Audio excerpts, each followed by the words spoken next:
right one. I walking like a bird, cold look, clear aim.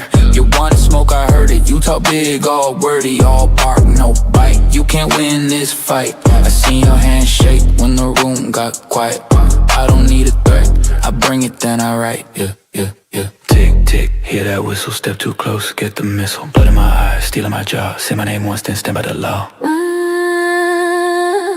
I'm not the one, yeah. I'm the right one, yeah. I'm not the one, yeah. I'm the right one, yeah. You paid for when you left with none. I'm the right one, yeah. I'm not the one, yeah. I'm the right one, yeah, yeah, yeah. I don't choose a crowd, I let them come. I stare hit hard like a loaded drum. You keep on talking, I keep on moving. Your chest gets loud, but your legs ain't proving. You want that title, you want that crown. I take one look and I shut it down. I cries when the flow gets mean. I came in clean, let the scene pristine. Tick, tick, hear that whistle, step too close, get the missile. Blood in my eyes, stealing my jaw. Say my name once, then stand by the law. I'm not the one, yeah. I'm the right one, yeah. I'm not the one, yeah. I'm the right one, yeah. You came for when you left with none. I'm the right one, yeah. I'm not the one, yeah. I'm the right one, yeah, yeah, yeah, yeah. I don't bend, I don't break, I don't flinch, I don't fake. Every shot you throw just feeds my pace. Every lie you spit, I put back in your face. I'm not the one, yeah. I'm the right one, yeah. I'm not the one, yeah. I'm the right one, yeah. I'm not the one, yeah. I'm the right one, yeah. You came for when you left with none. I'm the right one, yeah. That's what this case is about. It's about the truth. Not hiding it or concealing it, but exposing the truth. Yeah.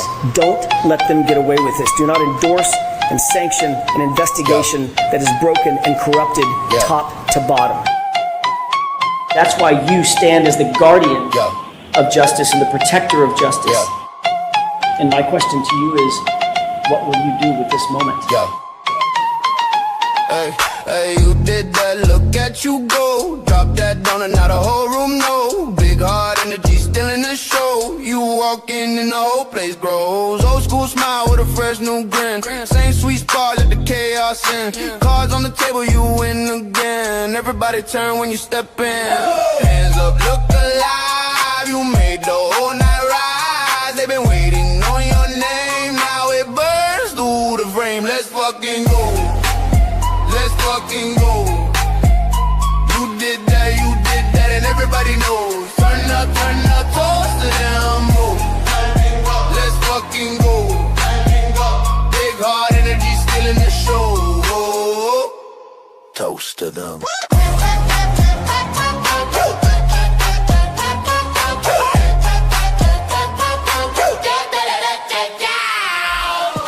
I will not be silenced, and we will continue on. TRUF. Truth. He's the mirage in the rear view glass. It's Ray from Dallas. Was he here? Was he there? Was he ever mine? Ray from Dallas? Just a trick played by time. This dude is savage as fuck. Or just a dream? What up, Ray from Dallas? Ray from Dallas, tell me true. He's fun. Hi, Ray. This appears to be a black man. Ray from Dallas. Let's take this walk. Is he real or just a dream? Falling stars or a laser beam? Ray from Dallas.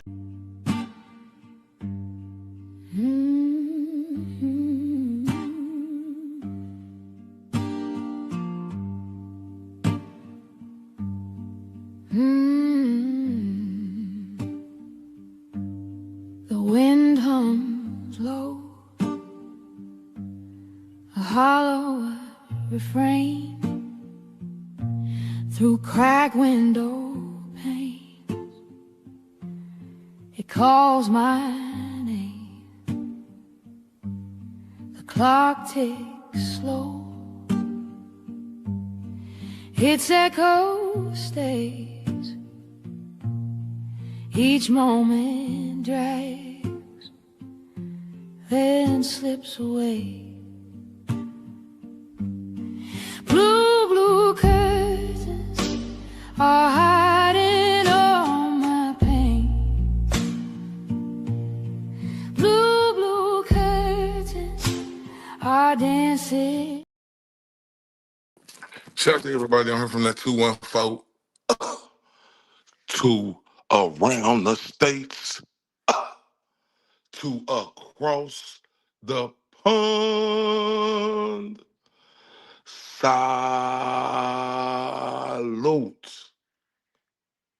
Salute, salute, salute.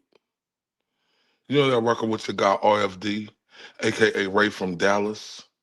And I want to say, ladies, and and I want to say, ladies and gentlemen, welcome back. Welcome back. Welcome back. Welcome back. Right. I want y'all to know. It's free Ricky over here to Ricky is free. Shout out to all the beautiful people that's in the building. Shout out to the beautiful Kayla. Shout out to Sleuth in the building. Shout out to oh yeah, hold up. Yeah, shout out to Growth. Yeah, take care of them kids, Grow. Love you to death. Just appreciate you stopping by. Now look, hold up real quick. I gotta turn up for Sleuth real quick. Sleuth hit me with them 2 Jews. So let me turn up for you real quick.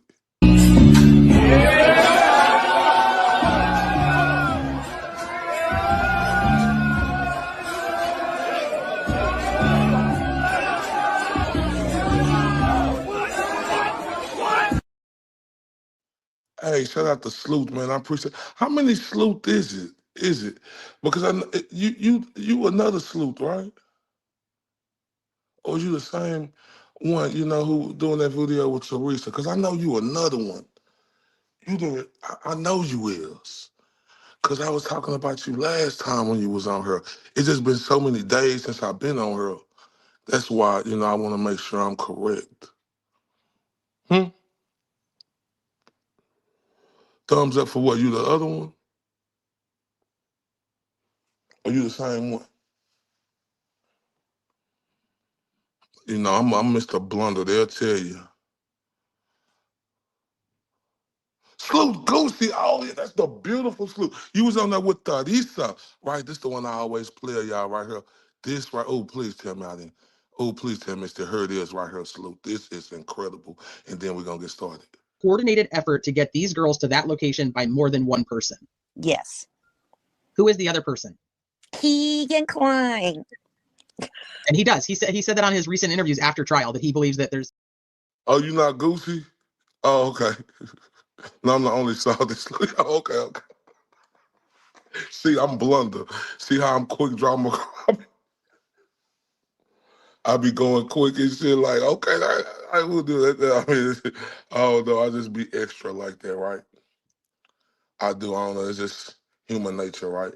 But I want to let y'all know I appreciate all y'all, man.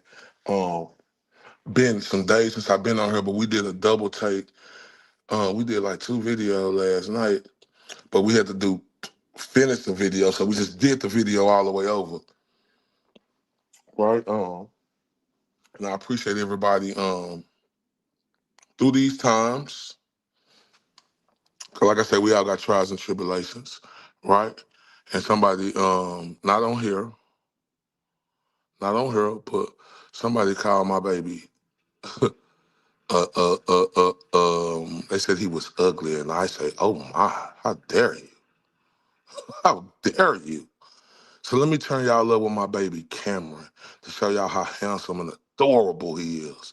And shout out to Free _Ricky _Baby. She's in the building. Shout out to the Cranks.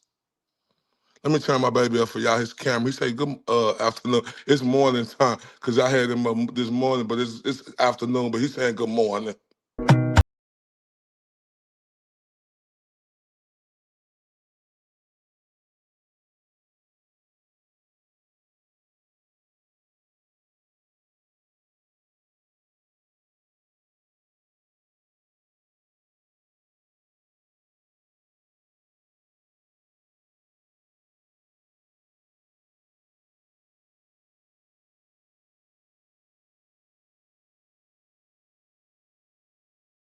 Shout out to all y'all, and I know the dynamic duo defensive diaries on right now, and I heard back because I was watching them. Got to hear up and get it going.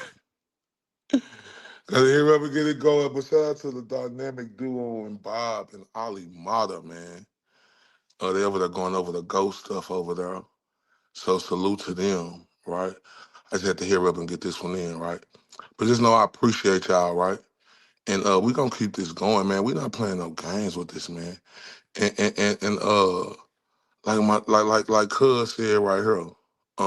Damn, I can't think of his name. What the fuck is his name? He cold too. Mm-mm-mm. Y'all let me know what his name is. But he said, if you think Richard Allen guilty, you a fucking psycho. He a former federal something he is. I just can't think of his name right now. Nothing but him trying to save them. I mean, how could you believe anything else? You know, the only way you wouldn't believe it is if you're a psychopath yourself. Yeah, well, that's what I wonder about some of the folks involved in this case. Think about it. People that have compassion and empathy don't believe it for a moment. If you believe he's guilty because he confessed, then you're a psychopath. I'm sorry I'm saying it, but it's just... I agree. I don't know how...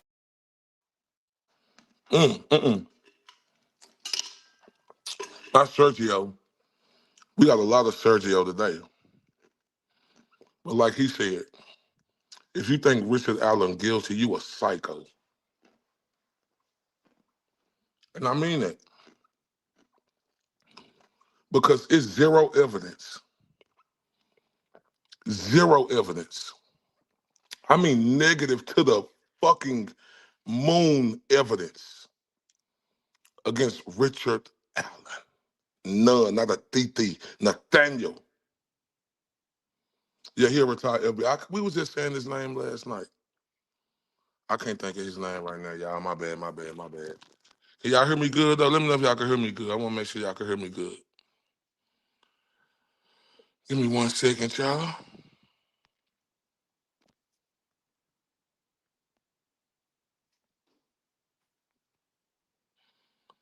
Let me know if y'all can hear me good. Can y'all hear me? I just want to make sure. Okay, thank you.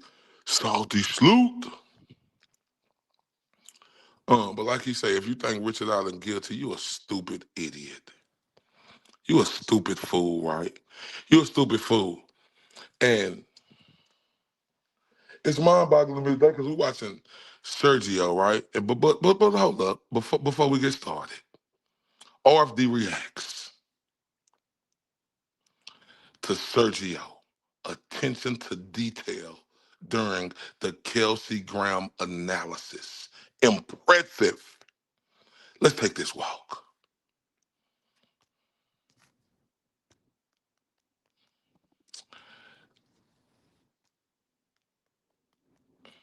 Let's take this walk.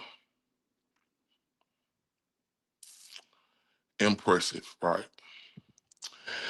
So what impressed me most wasn't just what Sergio pointed out. It was how he explained his reasoning step by step. He encourages people to pay attention to the details instead of simply accepting the first impression.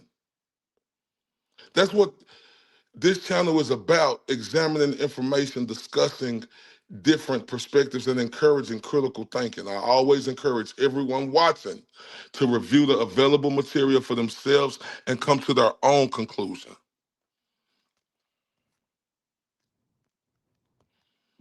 And I'll tell y'all why in a minute. Whether you agree with every conclusion or not, I think it's fair to recognize the work that goes into carefully, I mean carefully, right? Reviewing hours of public material and explaining why specific details stand out. That kind of preparation takes time and patience. And what impressed me most was how great Sergio was and how great he is. Shout out to the beautiful classic. No, she probably sleeping right now. What'd you say, Kayla? You mean you don't tell us what to believe? Yeah, I don't tell y'all what to believe. Yeah, I go blundering again. Thank you, Kayla. That's why I love Kayla to death. She always gonna keep me on point. Always, and I appreciate that shit for real. Cause I know I'm Mr. Blunder City, and I need to be on point. I need to be put on point. Right? Like real talk, I do. It's just the truth because you know sometimes you can keep going. And if y'all can say, oh yeah, oh hold up. Damn, I'm sorry, Kayla. I got to turn up for you real quick. I'm sorry. I missed you, but I told you I can't see it right now. But I seen it when I did that. Thank you very much. Let me turn you over with my beautiful baby boy, Cameron.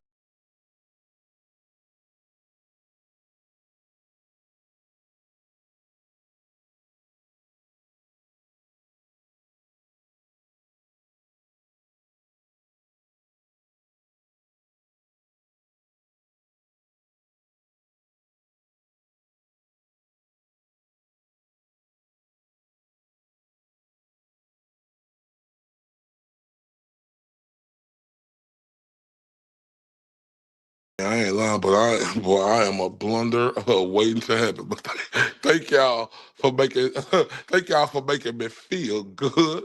Saying y'all was blunders too, right? Thank y'all for making me feel good. Y'all give me 1 second. 1 second.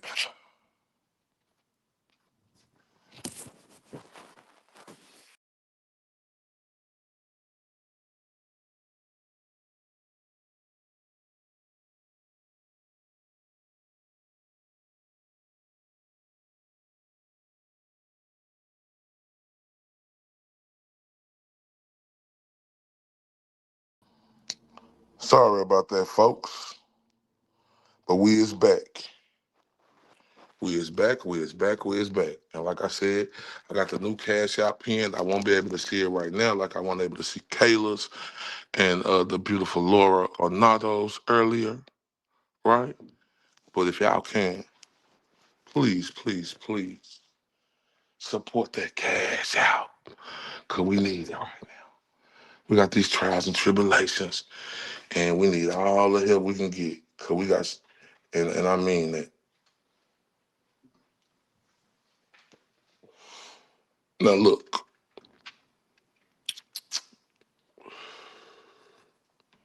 now look, Sergio is one of a kind. I'm not gonna lie to you.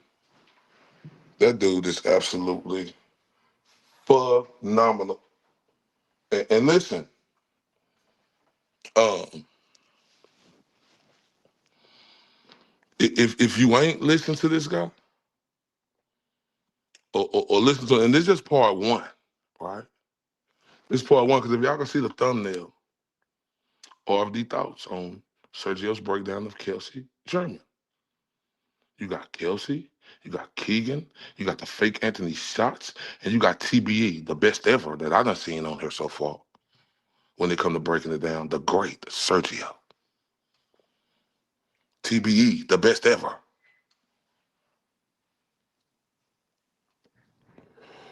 That I done seen so far. It may be people better, I don't know.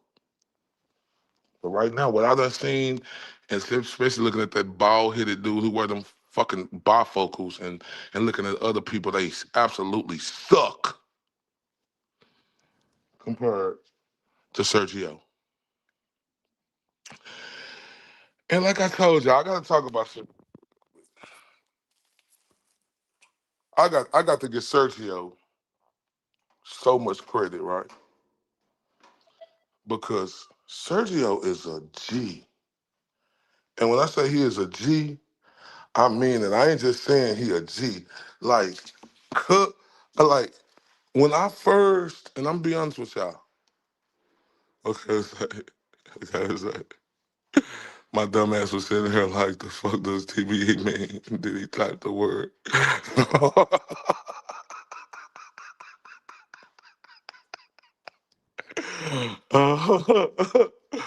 Oh, that's so funny.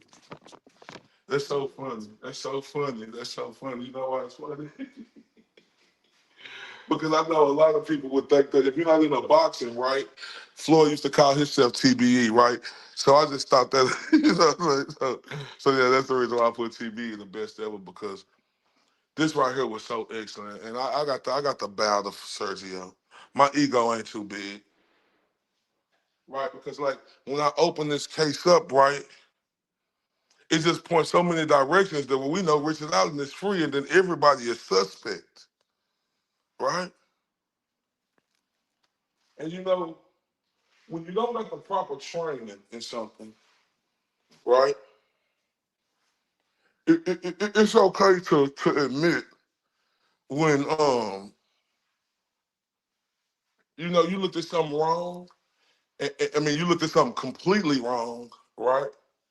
Because your emotions was into it, and my emotions was into it when I was looking at Kelsi German, because I'm like, damn, like this show sounding a little crazy, right? That was me.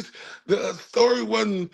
It was making me suspicious. I'm gonna be honest, right? I was looking at her, but Sergio's so good at what he do, man.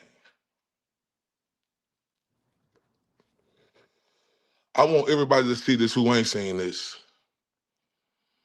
to see how Sergio is a artist at work. Let's get to it.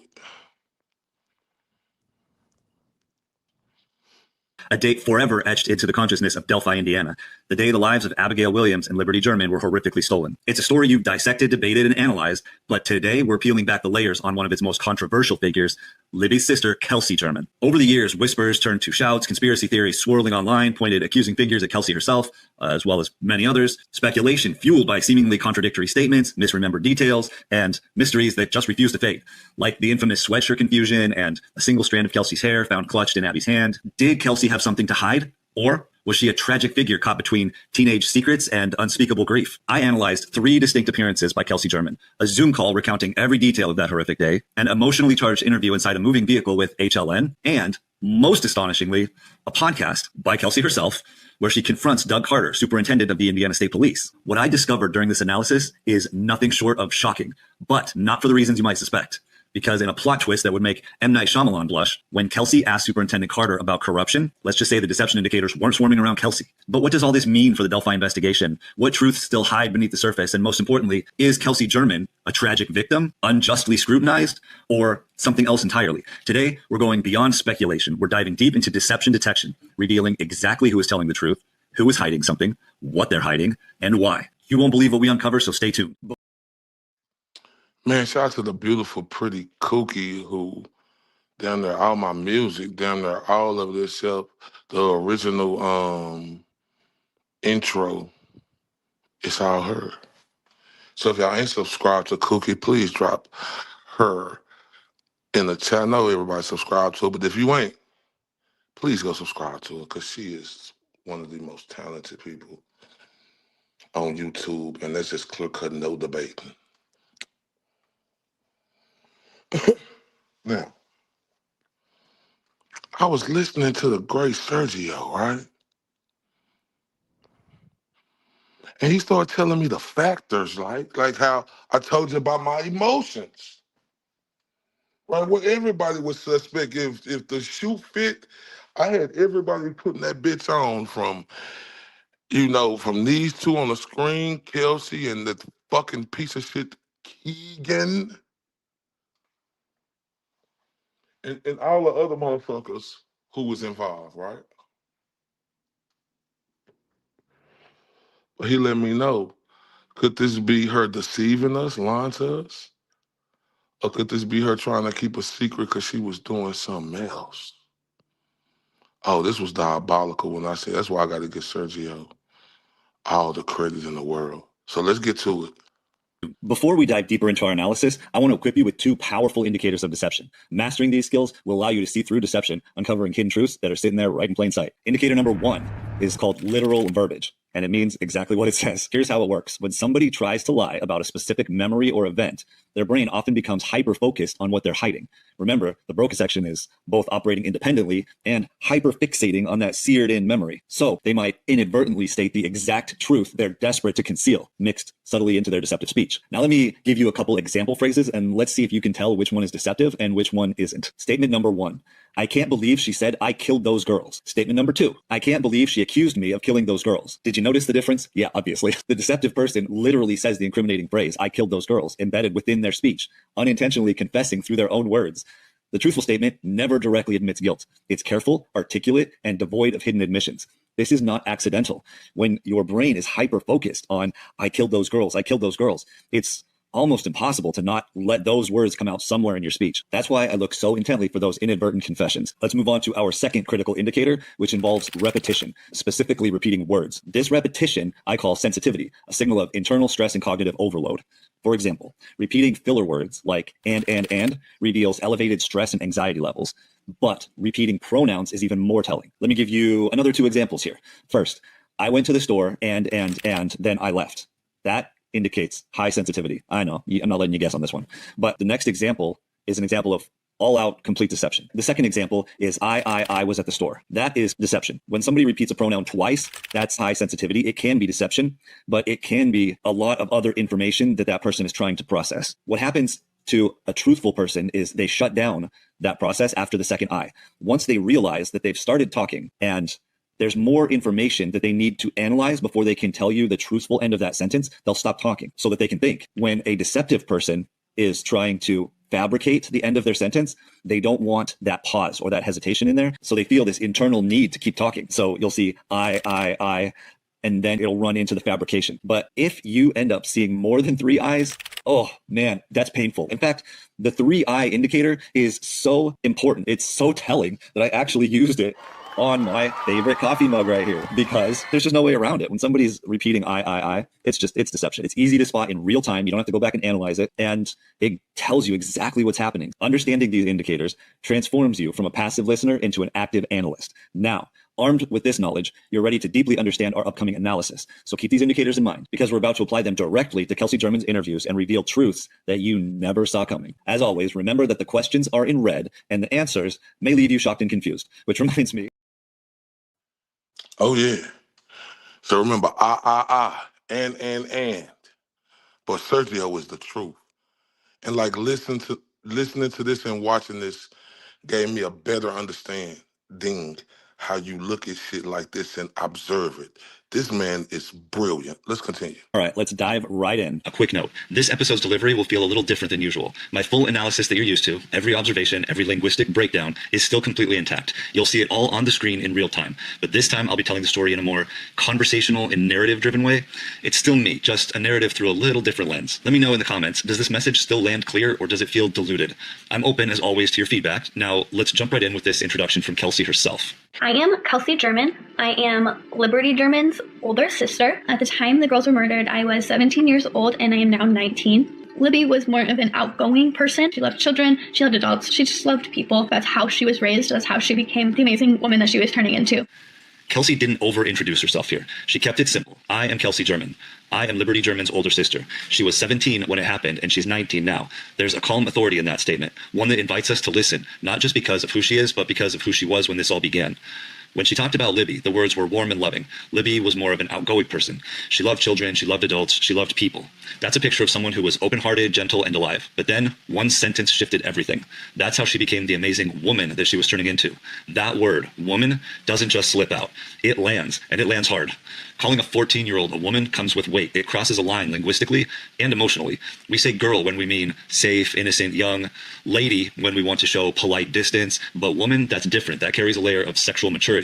So why that word? It seems accidental, like it came from somewhere deeper, somewhere that already knew Libby was stepping into a different space. Maybe one Kelsi had sensed, but couldn't stop. If Libby was talking to Anthony Schatz, if there was some kind of relationship forming there, however one-sided or manipulative, then maybe this wasn't a slip at all. Maybe it was Kelsi telling us, without realizing she was telling us, that Libby had already stepped out of childhood. And that matters. That's not just memory, it's framing. That one word opens up a different way of seeing everything that came after. When Kelsi spoke about Abby, the tone changed. It got grounded. She said Abby was a saxophone player. She loved volleyball. She spent a lot of time with her family. She loved her family and her cat. She was a very outdoorsy kind of person. It was direct, clear, no dressing up or reaching for meaning. It was just the truth. And in its simplicity, it felt real. That's who Abby was. And Kelsi told us that without needing to make it more. Exactly. It felt real when she talked about Abby. When Sergio explained it to me. And it's a different word she used. She was growing up to be a woman. This is a little girl. You're calling her a woman, right? It started ticking in my head, Sergio. I started saying, Sergio, you right. I'm talking about this diabolical, y'all. This how you know he great at what he do and why he was in the position that he was in. Because this could turn a disbeliever into a believer, especially when you don't got the odds, the earls, and the skill set like he does. I said, oh my. I said, damn, she did say woman. She did say woman. But it's gonna make sense. Let's continue. So the night before, they were actually painting in their room after having a girls' night. We all kind of hung out downstairs. We were watching movies with some of my friends, and it was just a really good night. And that's kind of how it always was when Abby was over. She eased into it gently. So the night before, they were actually painting in their room after having a girls' night. That image is soft, almost too soft. Two girls painting after a night together. It's a lovely image, but the word so tells us something's coming. That's a bridge word, the kind you use when you're about to walk someone around something hard. And she does. She doesn't talk about the day of the murder. She steps backwards in time to the night before. When someone begins a story on their own, they start it where it started. And in Kelsi's mind, this story begins here with the sleepover. But when she says after having a girls' night, suddenly something doesn't quite fit. There's a gap in time there. Something happened between that girls' night and the painting, and we don't hear about it. That silence, it's not just an oversight, it's a signal. But when she fills in the rest, it gets even murkier. We all kind of hung out downstairs. We were watching movies with some of my friends, and it was just a really good night. Every phrase here has a crack in it. Kind of hung out, not really together. With some of my friends, with indicates conflict. Just a really good night. It wasn't just, and it wasn't really good. Then she says, that's kind of how it always was when Abby was over. Another quiet fracture. That wasn't how it always was, but was Abby causing some strain this evening, something that was off, even if no one said it? Now, we do know from Keegan Kline that this was the same night Libby was messaging with the Anthony Shots profile. Explicit messages happening in real time. Keegan Kline also contacted another girl who was at that sleepover. Was that Abby? Was Abby the one pushing to meet with Anthony Shots? Or did Abby disapprove of the online relationship altogether? Regardless, let's be honest, Kelsi had to have known something was going on. Maybe not the full picture, but girls at a sleepover don't have a lot of secrets from each other, especially when the secret involves more than one of them. The night wasn't just innocent. It wasn't just about movies and painting. The description of painting wasn't just a way to pass time. It was a retreat, a place to hide. The act of painting sounds innocent, but it's concealing a canvas of explicit pictures and text messages racing back and forth, the type of actions that betray innocence, that lead one into womanhood. Let's now... Remember, she said woman earlier, like he said, you gonna start from where you, when you tell the story, she started from when they was at the house. She didn't start from when they dropped them off. So she went back, that's where it started, and said, oh, we just had a normal night. It was just like us girls, this and that, whoop-de-whoop. But like Sergio said, it wasn't just a normal night. Because we know Keegan Kline was texting Libby, and also I heard he was texting Abby too. I think that's what he said on her too. I think we're gonna get to it. It was explicit stuff going on. Look at Anthony Shots. That's who they thought they was going to meet. We think I got the fingers pointed at this fat, Twinkie-looking mother right here. What y'all think about that? Look at Anthony Shots. That's who she thought she was going to see. But it's this butterball piece of shit right here. Right? It wasn't just a normal night. She was 17 at the time.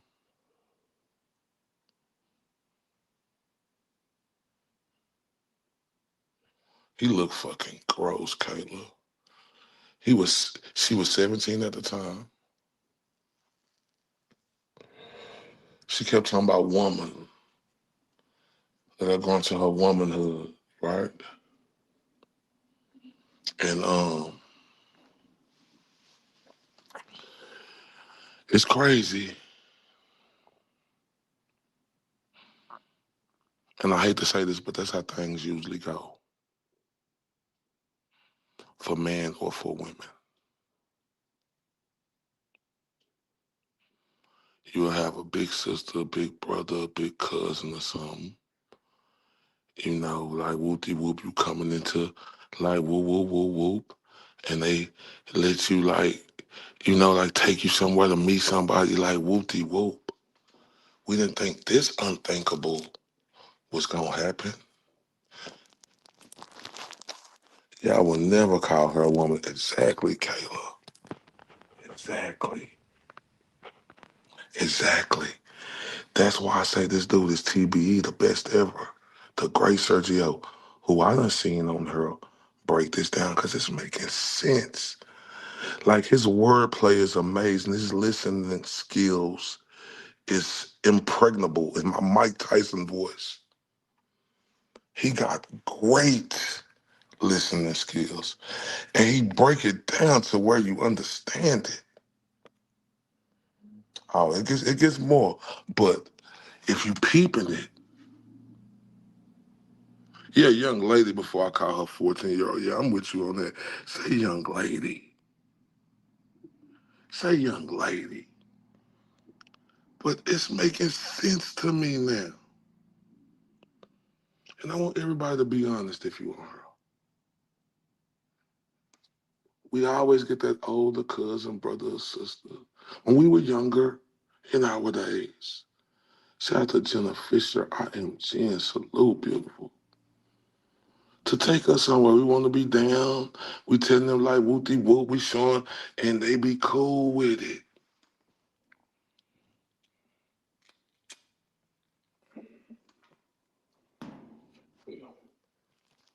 I can raise my hand up. I was younger before.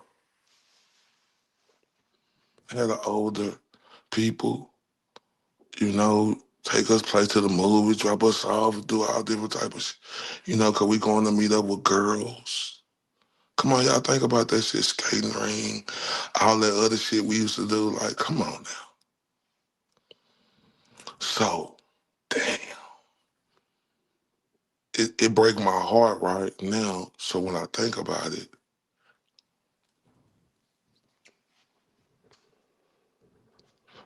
and she said, and my dad was a helicopter dad. If I was 30 minutes late past curfew, that was it. I agree 100%. I feel bad now though, y'all, because I let my emotions, and I can't say I feel bad, right? I just understand I let my emotions get the best of me. When I was first hearing about her and her and the way she was looking and, all this other stuff that was going on, I thought she was really suspect. But let's continue. Begins, listen closely, not just to what Kelsi says, but how she says it. So that day, it was kind of a last minute idea for the girls to go to the High Bridge. A High Bridge is a part of our trail system that a lot of people go and they spend time there. That's where we would go to take pictures. We would go there just to see the beautiful scenery that's around. That day, they had the day off and they knew that they wanted to do something, but they didn't know what, whether it was stay home or go with me somewhere. They didn't know. Kelsi's rhythm shift at a critical point, right when she calls the trip to the bridge kind of a last minute idea. Her voice slows, not by accident, but as a signal. It's a hesitation that says more than the words themselves. That pause, it's the kind people use when they're trying to choose each word with care, when the truth is too close for comfort. And look at that phrasing, kind of, not it was, not we decided, just kind of. That's the language of distance, a way to retreat from the commitment of a truthful statement. If it had really been spontaneous, there'd be no reason to hedge, but she does, and that tells us something. This wasn't just a casual decision. She's backing away from the reality, but why? Because the truth complicates things. Was the trip really last minute, or had it been quietly planned ahead of time?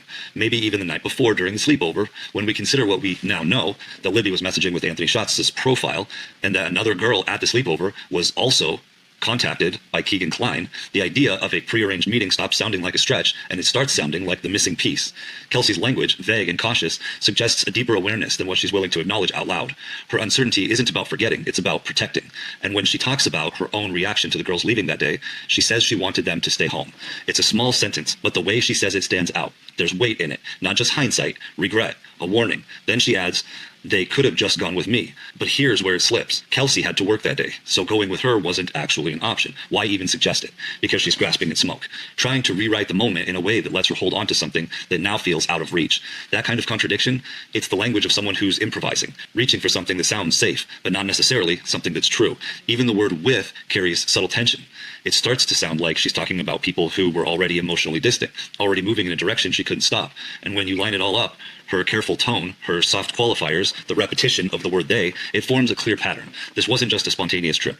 It was a plan Kelsi likely knew about, maybe not in full, maybe not in detail, but enough to make her uncomfortable. So what's the goal behind all the bigness? To shield something or someone. Oh, wait.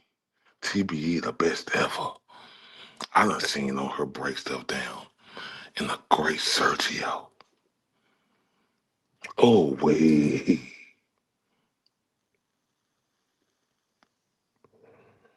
Regret. Improvising. Y'all heard what he said? And it's the truth. Because if we be honest, Kelsi knew about that. And it wasn't Abby, it was another girl in there that he was texting. So that's probably what the compromise came up when Sergio was saying it was just okay. It was tension there. Because this guy who they thought the fake Anthony Shots, right? Well, he the real one, right? But that's who this butterball, disgusting looking motherfucker was acting like he was.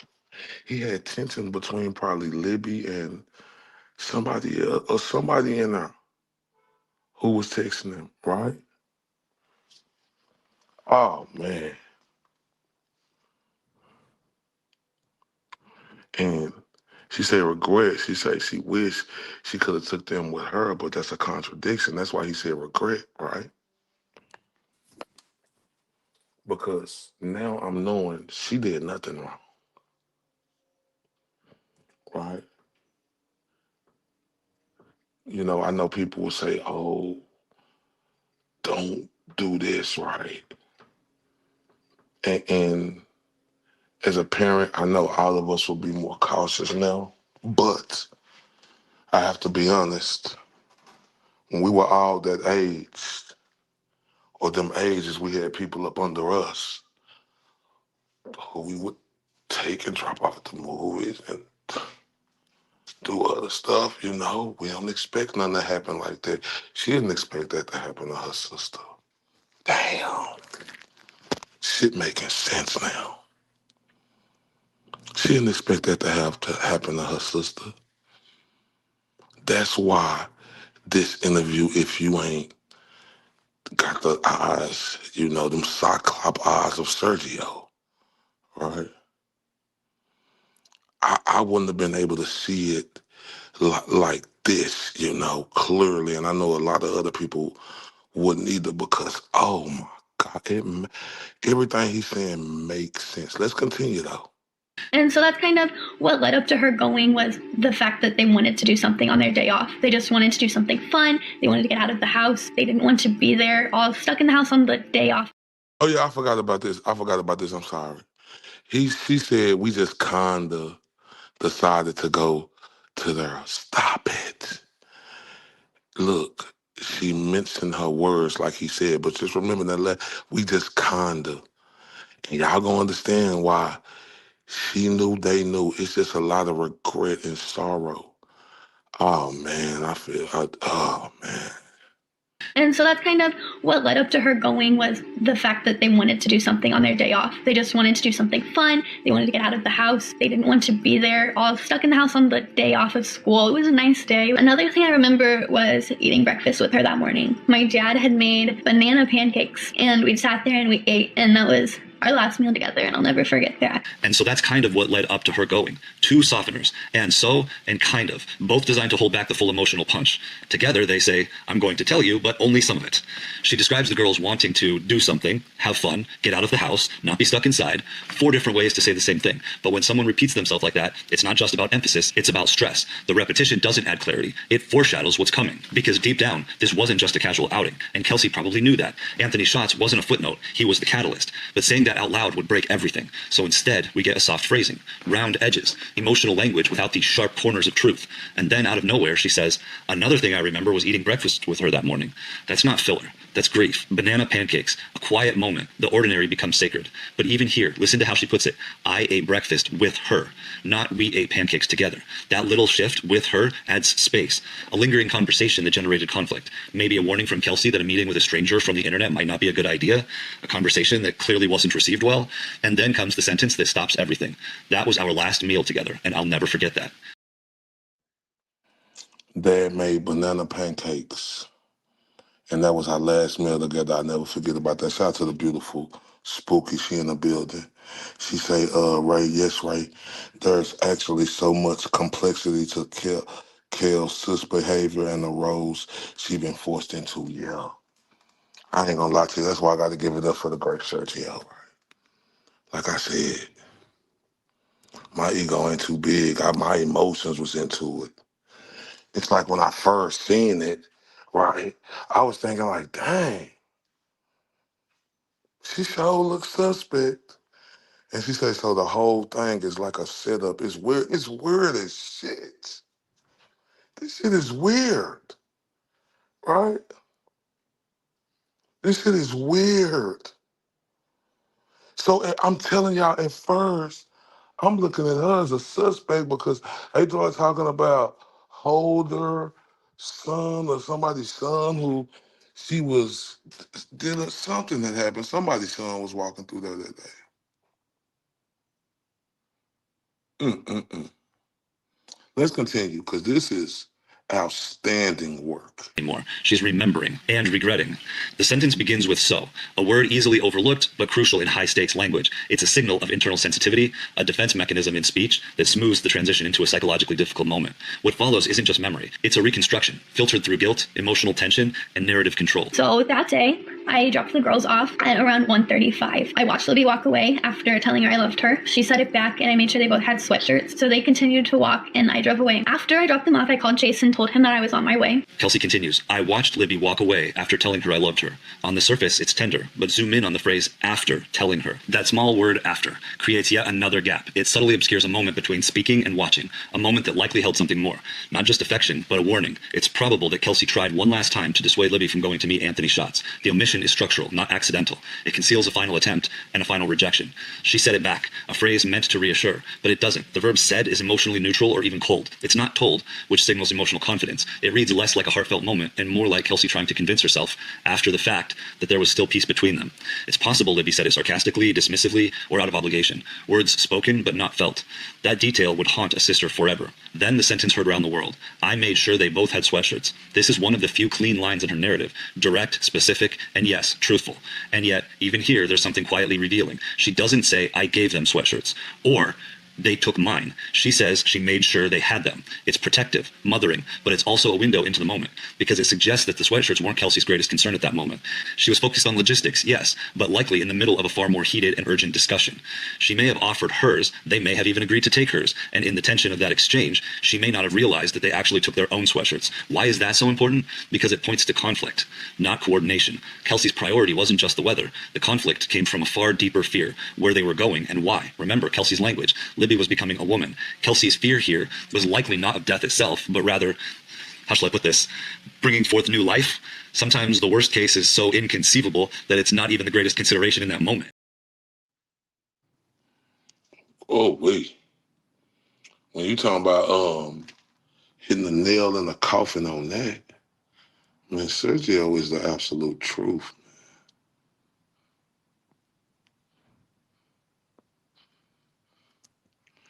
Kelsi had 7 interviews with the FBI, for real? I have spoken with a witness who hasn't brought into trial that heard witness 2 blonde girls screaming and one another about. Yeah, I heard about that. Oh, wait. This is diabolical, because you know it was a problem, right?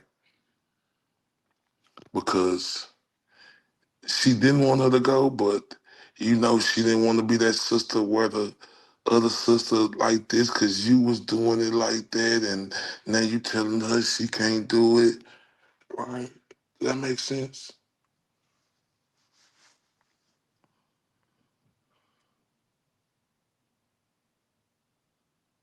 Oh, wait. Oh, wait. I'm with you, Spooky. Oh, wait. This is diabolical because this is diabolical, y'all. Because I'm telling y'all, we all been there before where we want somebody to drop us off who we cool with. Yeah, and the plan was out of her hand because she know her little, oh, man.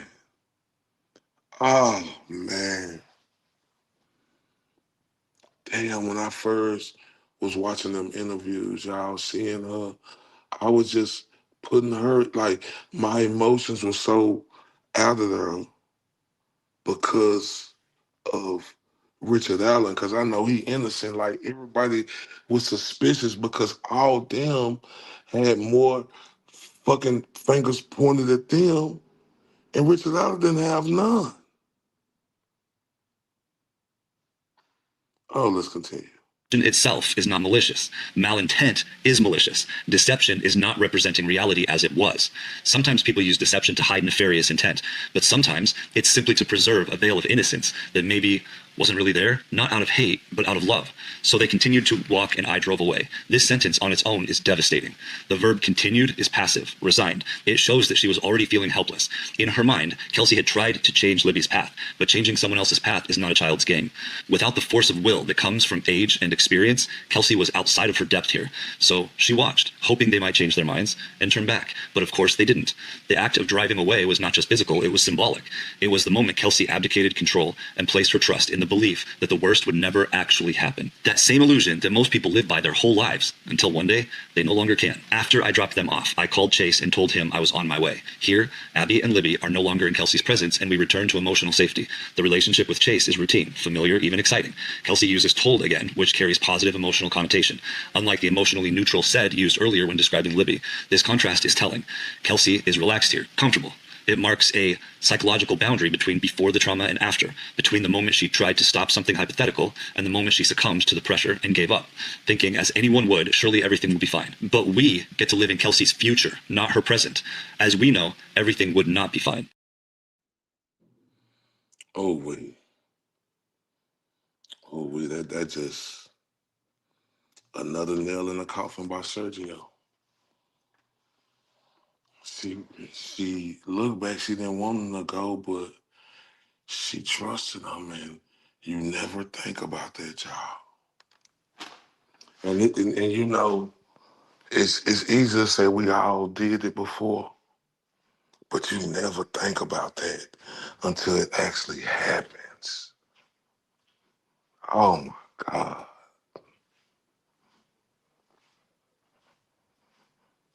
Oh my God. Oh wait.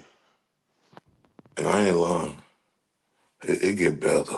The word she speaks about that day carries two weights, the one she's willing to say and the one she's trying not to. Now let's continue. Chase left a little bit before I did. He had to work at 4 and I was working at 4:30. So there was a little bit of a gap. And so I had a little time to sit down and watch a movie with his dad and hang out until it was my turn. Around 4:12, I got a couple calls from my grandma. At first glance, this is a mundane memory. Two young people heading to work, killing time. But let's look deeper. Point 1. Chase left a little bit before I did. The word left usually means the person is running late. And in this case, when going to work, that probably is the case. Now, here's where it gets interesting. She says before, but she completely skips what happened before Chase left. That's a narrative gap. In deception detection, omission is often more telling and more interesting than what's included. What were they doing? And why doesn't she want to explain what they were doing? Next, we see what's called an alibi frame. She's heavily timestamping events, but the times are not related to the crime. Chase left at 4. I worked at 4:30. Grandma called at 4:12, but none of these directly overlap with the time of the incident. Remember, the murders began at about 3:07, 3:15, something like that. Time stamping is subconscious. Oh wait. But the best ever TBE that I done seen on her so far. Somebody can show me somebody different. Then I believe you. But the great Sergio, time stamping, right? Contradicting. Oh, but she's doing it right because she feel horrible. Oh my God. Oh my God. And shout out to Spooky too, man. I really enjoyed that show the other night. You ain't going to RC. Her insight is great. Shout out to all the OG cranks. I appreciate y'all. Oh man. Ooh, this diabolical, y'all. Let's continue. Chase was supposed to leave until she was supposed to leave, and then when her grandma called at that point in the middle. So if the timestamps were in regard to the murder, there would be a stamp that was around that 3:07 time. I didn't hear my phone go off the first time, so the second time it went off, I knew something must have been wrong because my grandma never calls multiple times unless she really needs something, especially if she knows that I have to go to work that day. So I picked up my phone and I called my grandma back. And the first thing she said was, "Have you heard from Libby?" Now, we also have so, which is over-explaining at the time of the, let's just call it fooling around for now. Moving on. At a glance, this sounds like standard recollection, a missed call, a callback, and rising concern. But when deconstructed through the lens of deception analysis, the language unravels into something more complex, a carefully managed memory, shaped as much by what's said as by what's strategically withheld. First, I didn't hear my phone go off the first time. This is a negative statement, and in verbal forensics, that's a red flag. Negation doesn't just convey absence, it's a defensive frame, primed not to recount truth, but to preempt guilt. More importantly, it's followed by an explanatory clause. So the second time it went off, I knew something must have been wrong. This negative plus an explanatory phrase pattern is a classic linguistic marker of deception. It suggests that the speaker isn't simply recalling, they're justifying. Kelsi almost certainly did register the first call. She likely chose not to answer, possibly due to fooling around with Chase. But she can't say that directly, so the structure compensates. Denial, then rationalization. Second, we see logical inconsistency. The second time, how would she know it was the second time unless the first time made some sort of impression on her? If she truly didn't hear the phone the first time, there would be no basis for recognizing the second call as anything unusual. The awareness of the second call being significant, paired with the claim of not hearing the first, reveals a structural contradiction. It's not just flawed logic, it's the mind subconsciously revealing that the first call did register even if her mind was elsewhere. So I picked up my phone. Another "so" appears here. Once again, it's an explanatory statement, a linguistic signal of discomfort or sensitivity. Instead of simply saying, "I called her back," Kelsi feels the need to explain why. This over-justification points to emotional weight. She's not just recounting, she's mitigating the tension of that moment. The first thing she said was, "Have you heard from Libby?" Here, we get the clearest tonal shift. The word "said" as opposed to "told" has subtle negative connotations. Where "told" conveys structure and clarity, "said" is neutral, often carrying the undertone of emotional dissonance or discomfort. It reflects the mood of the conversation. Oh, wait. Oh, wait. I was like, it was my first time. Shout out to the beautiful classic once again. I know she probably sleep or watching Defensive Diaries because they are the truth. I was watching them, but I just had to start my show, get this over with. Oh, wait.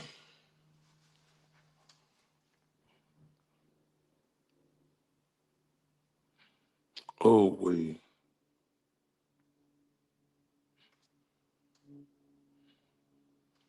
Yo, she probably be asleep. Yeah, I know. I know it's late. I love Classic to death, though, boy. She has been a guardian angel to lead me the way through this case. So so Sergio telling me what happened. Sergio telling all of us what happened.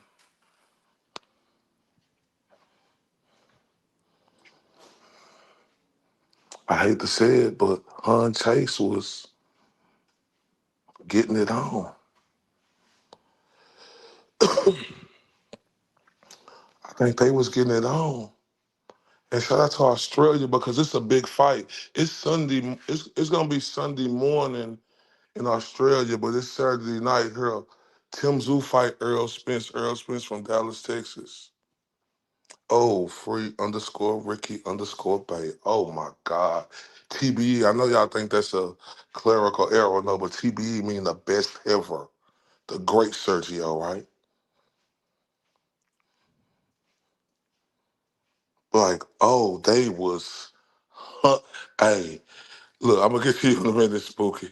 Look, Hey, free_Ricky_Bay. Look, but Sergio is that God. And he said it such an articulate way. Instead of, he was saying, Chase had a bent over like Halle Berry off Monsters Ball, and what was his name? Billy something was hitting it from the back, and Halle Berry said, I just want you to make me feel good. Just make me feel good. Sergio, like, hey, they was fooling around. Shout out to the great Sergio. And yeah, they was a hunching. They was hunching. And look, I feel so bad because I done been in that position before, and I know a lot of us have, but nothing just ain't never happened, right? So to some of us, not to all of us, because I know it's some people who have been affected or who in real life with family members. Yeah, Billy Bob Thornton. Yeah, Billy Bob. I just want you to make me feel good. Oh, just make me feel good. Oh, love. Shout out to the beautiful, pretty cookie. Right? Y'all remember that Monsters Ball? Right? But look, I'm guilty. I'm guilty of one of my big cousin, brother, sister dropping me off. I'm guilty of dropping my little cousins off somewhere to let them do their thing. Is like I'm guilty.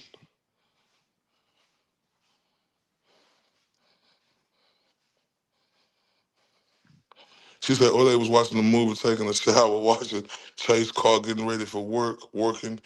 All of Kelpie conflicting stories about where she was and what she was doing. Yeah, that's gonna be true. Free_Ricky_Bay.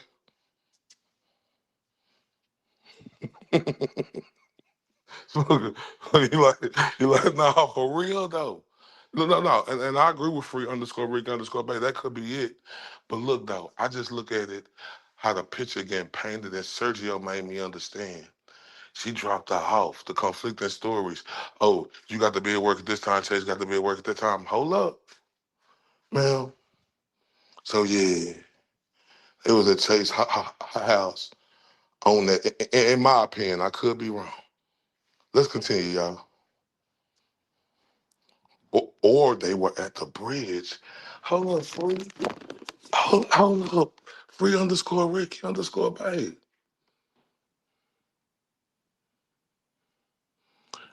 You think so? So what do you mean? Like, because I don't want to. I want to understand.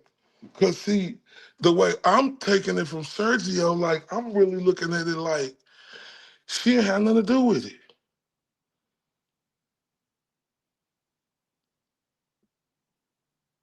Yeah, but I think when I'm hearing Sergio, trying to tell me the reason why, because she knew that she was out there doing something that she wasn't supposed to do. And she knew she was trying to just make it, like get it in.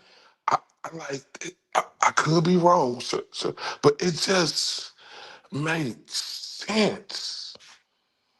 Ugh. Well, let's continue, y'all. This wasn't a warm, composed check-in. It was a cold opening into dread. This isn't just a story of missed calls and concerned relatives. It's the psychological outline of a turning point, the exact moment when Kelsi's world began to tip. Her language betrays what her memory tries to hide. She likely heard or noticed the first call. She chose not to answer, caught in a moment of personal conflict. The second call forced her into reality, and she scrambled to reframe her decision as benign. Her grandmother's opening question was a line drawn in the sand. From that moment on, there would be no more delay, no more avoiding what was coming. Kelsi's emotional calculus shifted in real time. Love, loyalty, and fear colliding. So let's continue. And that was the hardest moment, I think, of that particular day. After we heard, I called my work and told them I was going to help search for my sister. I got in my car and drove to High Bridge. At the moment, I called my grandma and told her I was on my way. I could hear the scaredness in her voice, the amount of hurt that she was feeling just knowing that something was wrong. The day she got the news was, in her words, the hardest moment, or at least that's how she framed it. But even as she said it, she qualified the statement, I think. That subtle emotional distancing stands out. People rarely insert emotion where they're recalling real trauma. They feel it, they relive it, but they discuss it after the incident, not in mid-story. That kind of emotional packaging often signals performance, not memory. Still, there may have been genuine conflict, especially if she'd been struggling with the decision to let Libby and Abby go to the bridge in the first place. Real guilt and selective honesty often coexist.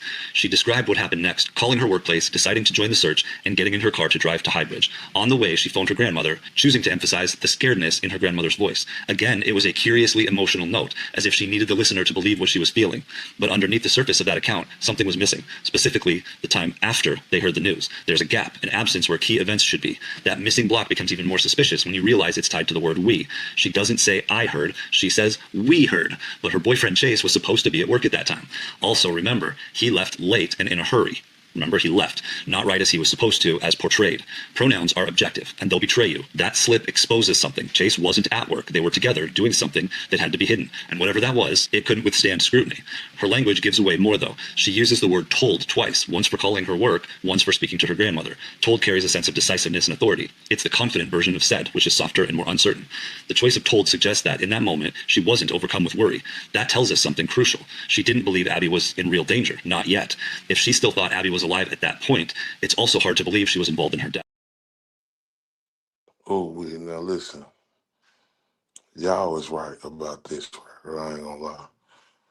Like I remember them other girls and that girl who looked like Abby and stuff like that. That's why this shit is so crazy. Oh my. Oh my, oh my, oh my. And the white car. Oh my God. Oh no. Oh, let's continue. This wasn't a warm, composed check-in. It was a cold opening into dread. This isn't just a story of her death. The story she tells and the way she tells it is stitched with subtle fractures, gaps in time, misaligned pronouns, emotion where there should be memory, certainty where there should be fear. All of it forms a pattern, not of guilt necessarily, but of concealment. Something was happening behind the scenes that wasn't about murder, but rather the hidden we. She said it started to hit her. And that's kind of when I knew, like, there's something happening. Like, I don't know where the girls are. I don't know where Libby is. I haven't heard from her. I was confused. I didn't know what to think. I didn't know what to feel. I didn't know what to say to my family. And that's kind of when I knew, like, there's something happening. But even in that moment of supposed realization, the language faltered. Words like kind of and like crept in. Hedging terms. They weren't casual speech patterns. They were subtle reductions of commitment. This wasn't when she knew. It was when she wanted others to believe she started to worry. The truth is, Kelsi likely didn't suspect anything terrible had happened yet. Beneath the surface of her statement is a quieter, more plausible story. One where she thought Libby was off with Anthony Schatz, maybe sneaking away to make out under the bridge, doing something she wasn't supposed to be doing, but not something life-threatening. Kelsi's concern at this point was likely not fear for Libby's safety. It was embarrassment and the fear of getting caught helping her sister to establish this secret rendezvous. Oh, ain't that the truth? Y'all may hear young Cameron, but ain't that the truth though, y'all? Man, look, now I agree with you, Spooky. It's like a ton of people unwittingly being forced to perform in a ritual they don't realize they're partaking in. And free_Ricky_Bay say, right, the only constant trustworthy fact is that the Delphi case always get worse. It do. Oh my God. It's like everything pointing at everybody else except Richard Allen. This is unbelievable. Let's continue, y'all. Tacit admission. I didn't know what to say to my family. Doesn't just express helplessness. It suggests withheld truth. Kelsi likely knew that Libby had gone to meet someone, Anthony Schatz, and she hadn't told anyone. She wasn't necessarily trying to cover up a crime at that point. She probably didn't think anything bad had happened. More likely, she was trying to avoid getting Libby in trouble and maybe avoid getting herself in some trouble too, for facilitating the meetup or at least turning a blind eye to it. So she stood there, caught between the story she was telling and the truth she was withholding, not because she was guilty of something worse, but because she didn't yet understand the gravity of what was unfolding. Let's move along. After I had told my grandma I was on my way, I arrived at the bridge. It was probably around 4:30, I'm assuming, based on when I got the phone call. We were going to go to the trails and look and see if we could find the girls ourselves. Like, our main thought was they must have fallen, dropped a phone. Maybe they got lost in the woods. They wandered off a little too far and couldn't find their way back. So at that time, me and my uncle crossed the bridge. We got down to the private drive and we were walking around, yelling the names, trying to find out where they might be, hoping that if they had gotten hurt, they would just yell back and say, hey, we're over here. Can you help us? At that point, we hadn't heard anything. so we headed back. He said that after telling her grandmother she was on the way, she arrived at the bridge, probably around 4:30 p.m., tying the statement loosely to the timing of a phone call. But the word after was quietly flagging another gap. That moment between telling her grandmother and arriving likely involved a personal debate, whether or not to reveal the real reason Libby had gone out that day, whether to admit that she knew Libby was meeting someone named Anthony Schatz, weighing the gravity of the situation, which she deemed as a sister in the throes of romance, to the consequences of a potential admission to the withheld information that an unknown person from the internet was potentially involved. Once she described arriving, her tone shifted. The sequence of events that followed was grounded, anchored in tangible memory. She and her uncle crossed the bridge, went down to the private drive, called out the girls' names. They imagined plausible scenarios. The girls had fallen, dropped a phone, wandered too far. But then the narrative drifted again. At that point, she said, we hadn't heard anything, so we headed back. On the surface, it sounds logical, but that phrasing, at that point, is another gap. A curtain pulled over an undefined stretch of time. Something happened between searching and turning back. Something important. And then there's the structure of the sentence itself. A negative statement, we hadn't heard anything, followed immediately by an explanation, so we headed back. That pairing, negation followed by rationale, is a classic marker of concealed information. Taken together, these linguistic patterns suggest a quiet pivot in the story. The physical search may have been real, but the decision to turn back wasn't as straightforward as it seemed. The omission points to an unseen event, something they encountered, realized, or decided, not explained to us, but powerful enough to change their course of action. Was it at that point that Kelsi may have mentioned something about there being another person involved, Anthony Schatz? That's just me speculating, but there is definitely missing time there. Whatever it was, it pushed them away from the woods and towards their next move, calling the police. So what happened? I don't know. Oh, man, now this word gets diabolical at y'all. Like, the way Sergio is breaking it down is just like something I never seen. But everybody in the chat also is breaking it down and making sense like something I never seen. Because it's just, it's pointing so many directions, y'all. It's amazing. This is the worst case I've ever seen in my life. Shout out to RC. He say it's frustrating that the pieces we have don't tell the full story. I don't get that. That's frustrating. Free_Ricky_Bass. Like, man, I suspect she knew more than people realize. She and Cody both. Kelsi had been catfishing Libby. Kelsi was catfishing Libby, deleting embarrassing shit off Libby's SM messages the very night she was missing. Oh my. So, okay, now that's something I didn't know. Oh my. Stop. Oh my. Yeah, I heard me right here. And Spook is like, I'm with you. Free_Ricky_Bay. Can't ignore those aspects. At best, they look really bad too. They do. Man, this is unbelievable. Spook is like, what pisses me off is that once we have a bit of information that we are missing, so much shit is going to make sense, and it's going to be different ever. You right? It's crazy. This is the worst case I've seen, y'all.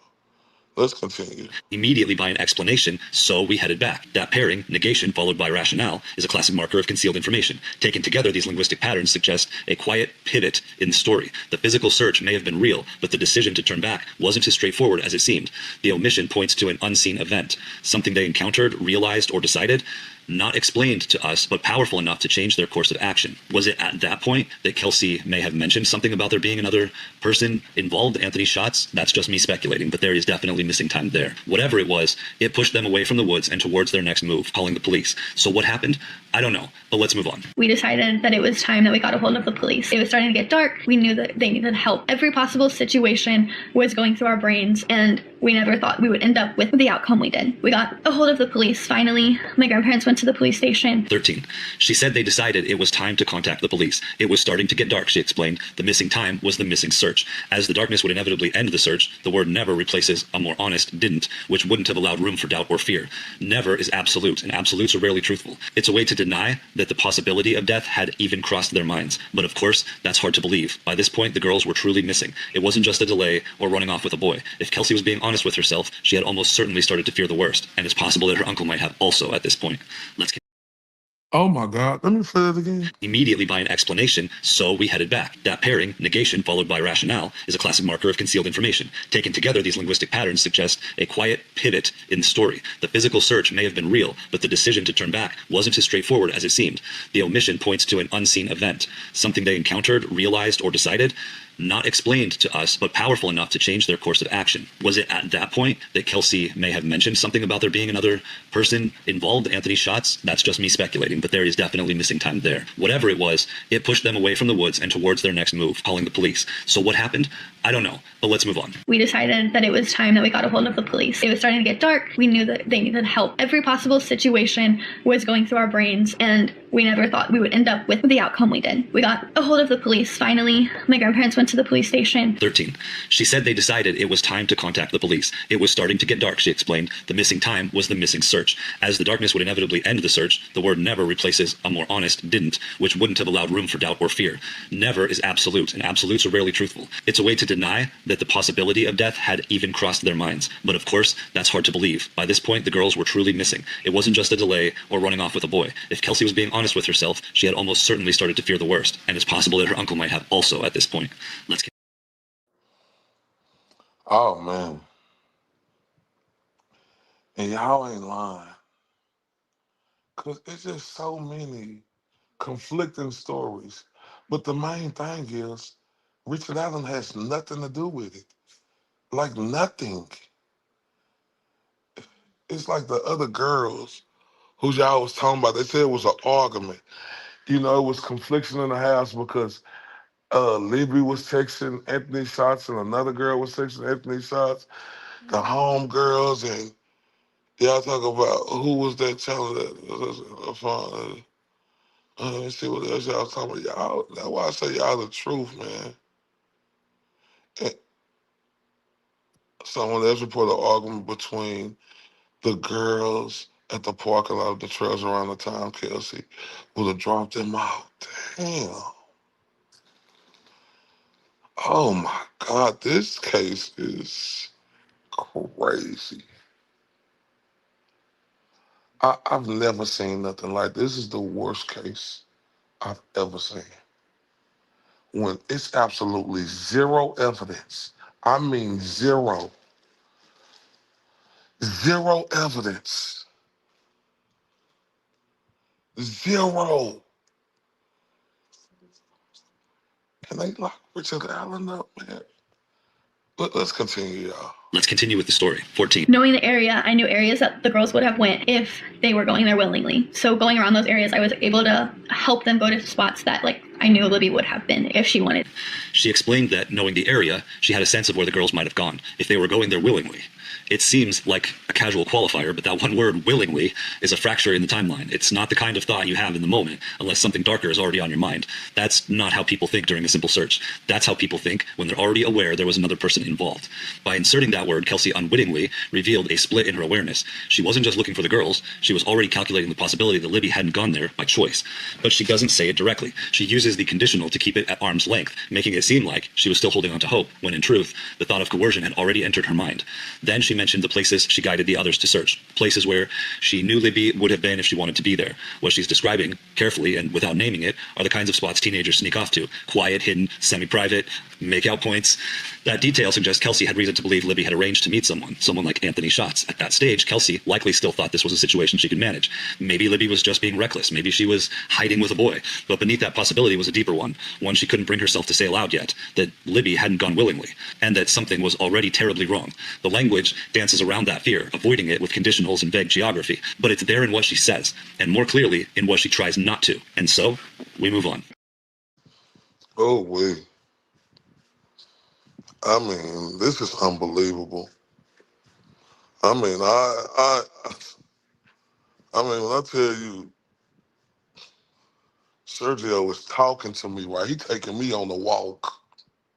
Sergio said, let's take this walk right from Dallas. And he taking me on the walk. And I'm like a sponge. Not only that, y'all taking me on the walk too, because y'all the OGs.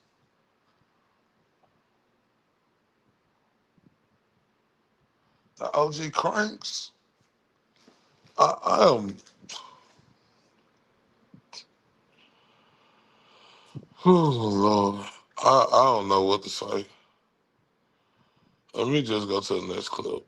Not to, and so we move on. To be there. Soon after that, search parties started to form of people in the community. People were coming from all over to help us. They were coming from different cities. They were from our community. There were people going out there from other states, I believe. There were just people from all over there searching. Later on that evening, I believe around midnight, the search was called off for whatever reason. They said it was because of the safety. The terrain was really rough and rugged, and they just didn't want people to get hurt. They didn't want to have to put their resources into helping other people when we needed to find the girls. That was really defeating, knowing that the search was called off. I went home to try to sleep, and I didn't get in. 15. The way she describes the formation of the search party is also telling. Started to form, not formed. There's a subtle stall there, a suggestion that the momentum never quite reached its full potential. Then, later on that evening, she jumps ahead another time gap. That bridge between effort and outcome is left unexplored. And in that space lies the real tension, the growing friction between Kelsi and the authorities. Around midnight, she says the search was called off. For whatever reason, it's a phrase loaded with disbelief. She doesn't accept the explanation she was given. The official line was about safety. The terrain was too rugged, the risk too high. But the way she recounts it, the rationale feels hollow. She recites it with detachment, with a string of negative and explanatory statements that betray her real belief, that the police weren't doing their best. Maybe that she wasn't actually telling them the whole truth. And that was just part one, right? And we're gonna drop part two a little later. It's gonna be coming real soon, right? Because I got to look at this. It's just too much because, look, I am lost in the sauce in this case because it ain't no evidence against Richard Allen but what they made him say. And you got to be a fool if you don't think they made him say that. If you can't listen to his words. Like the other day, shout out to the Beautiful Classic again. She showed me this call. I never heard him talk to his mom. Watch this, y'all. Tell me this ain't coercion. Hello? Hello? Hi, are you there? Yeah, I'm here. Oh, how you doing? Oh, I'm all right, I guess. Yeah. It's good to hear your voice. So did Kathy tell you that I did it? We're not going to discuss this, okay?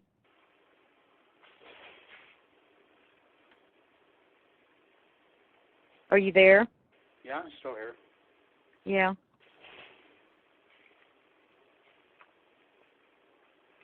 We love you. You know that, don't you? Regardless? Yes. And do you know if Kathy's okay? Kathy's doing okay. We've been holding each other up. I'm just worried that you guys aren't going to love me because of the fact that I said that I did it. Ricky, I just know you're not in a good place right now. And I'm praying for you, and we will always love you. No matter what.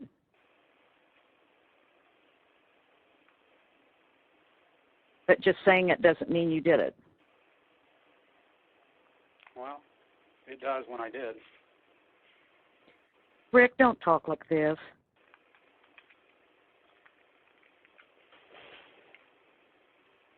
I think they're just messing with you. No, Mom, they're not.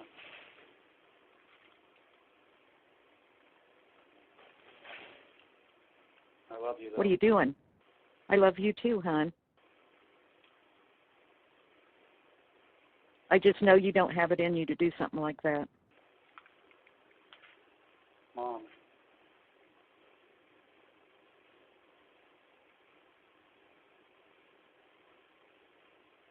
I wouldn't sit here and tell you I did it if I didn't. Well, if they're messing with your meds and all that, yeah, you would.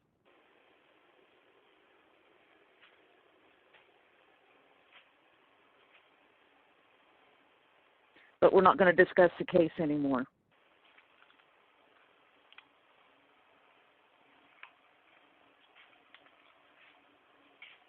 So if I did do it, then you guys don't love me anymore? I will always love you no matter what. Okay. And that you can count on that. Okay. There's nothing that would make me ever stop loving you. It's good to know.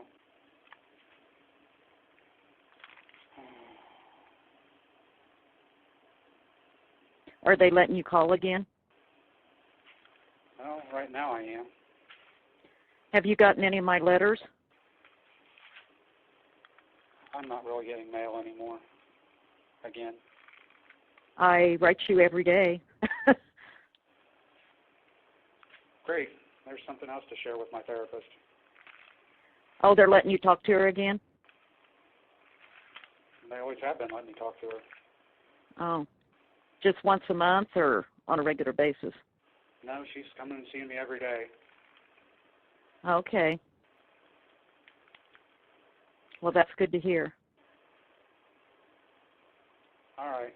Well, I'll let you go. Okay, hon. I love you. Yep. Tell everybody else I love them. Okay. Bye, hon. Bye. Okay.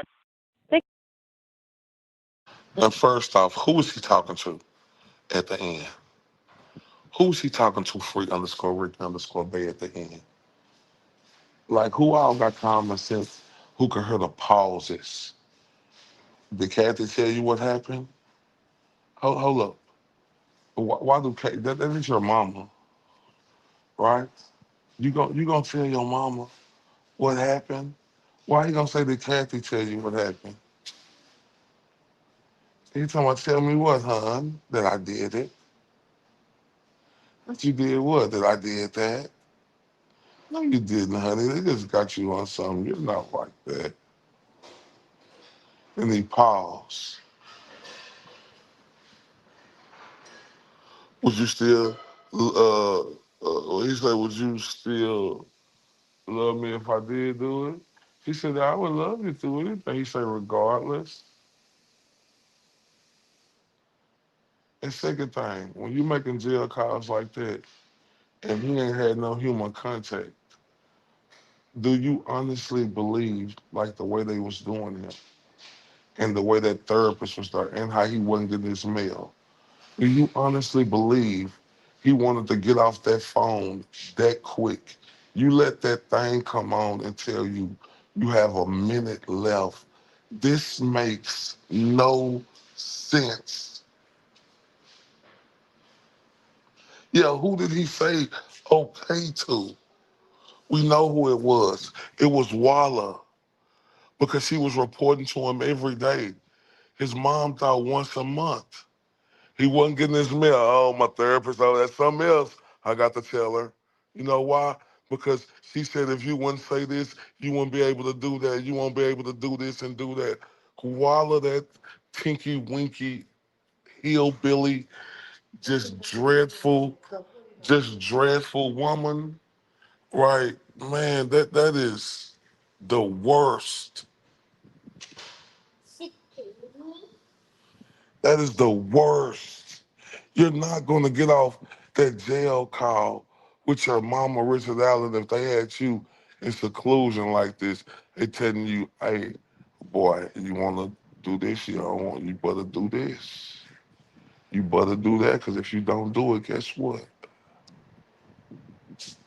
You'll never be able to talk to your mama, Kathy, or your daughter, or anybody else, and we'll come do something to Kathy and your daughter. How you say Jerry Assholzman is a corrupt cop and a despicable. He the worst. Him, Doug Carter, Lickum Low. Oh, they just the worst. They just the worst. Right?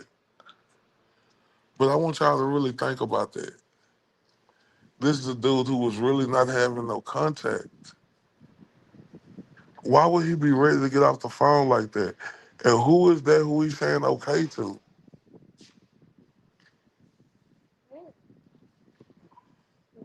And why he just want to come on there? Hey, man, what you been doing? What's going on with this and that? He coming on there, they choreographed him the pauses. Oh, wait.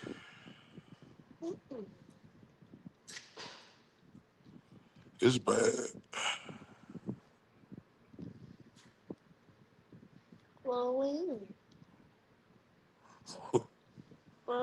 right. This is bad. Fucking slick Nick.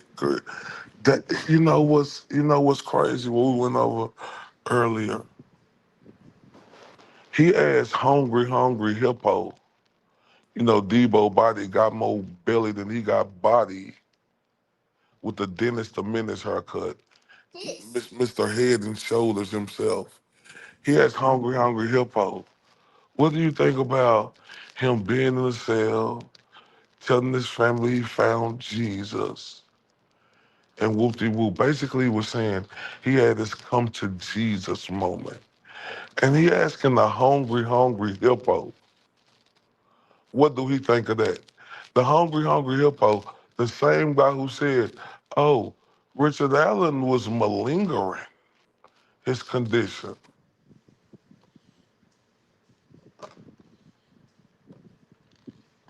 He was malingering his condition. And that's when the great Bob Mata, shout out to Bob and Ali Mata, defensive duo of, the dynamic duo of Defensive Diaries, you know, one of the top cheerers out here doing this, right? He said, you know, Hungry Hippo, Mr. Head and Shoulders, Mr. Debo Body, got more belly than he got body, said that he was malingering when you had that other lady, then you had Westcott do 120 pages on him and said he was like that. This is unbelievable, y'all. Unbelievable. Because guess what? I'm like, cuz if you don't believe Richard Allen is this, you a psycho. Nothing but him trying to save them. I mean, how could you believe anything else? You know, the only way you wouldn't believe it is if you're a psychopath yourself. Yeah, well, that's what I wonder about some of the folks involved in this case. Think about it. People that have compassion and empathy don't believe it for a moment. If you believe he's guilty because he confessed, then you're a psychopath. I'm sorry I'm saying it, but it's just... I agree. I don't know how... Exactly. That's what they have against him. They saying these confessions. Are you kidding me? A pre-trial defendant who put in isolation. The warden, that was free_Rick_Bay told me that today on the live. The warden got fired because he said these conditions was horrible. No, not first, he got demoted, then he got fired. Am I right about that? Free_Ricky_Bay. Think about that, because he spoke out about that. What? I'd never seen nobody in no condition like that. Shout out to Naughty in the building.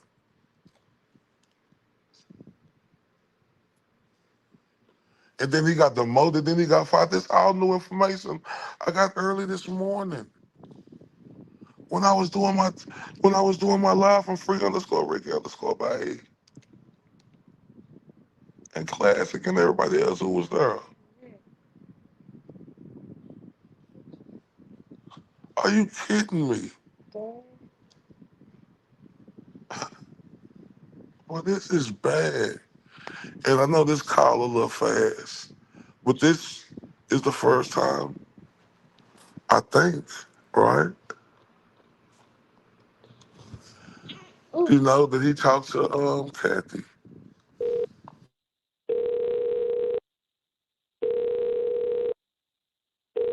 Please hold. Hello, this is a free call from Ricky? an inmate at the Indiana Department of Corrections, Westville Correctional Facility. To accept this free call, press 0. To refuse this free call, hang up or press 1. This call is from a correction facility and is subject to monitoring and recording. Thank you for using GTL.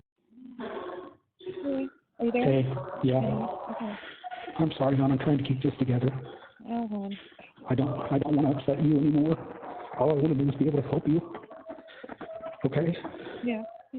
So, I'm not saying anything, but if it gets to a point that it's too much, you just need to call the investigators and tell them to come and get me and bring me to you, and I'll tell them whatever they want me to tell them, because whatever it is they want me to say, I'll just say it. No. So I want to be able to make this dance with you. And for everybody else, it's certain because of this. I love you too much. And every time I talk to you, I feel like it's going to be the last time I get to talk to you. I know. I wish I could hug you. I can't explain what's been going on. Oh. And I don't want you to worry about me.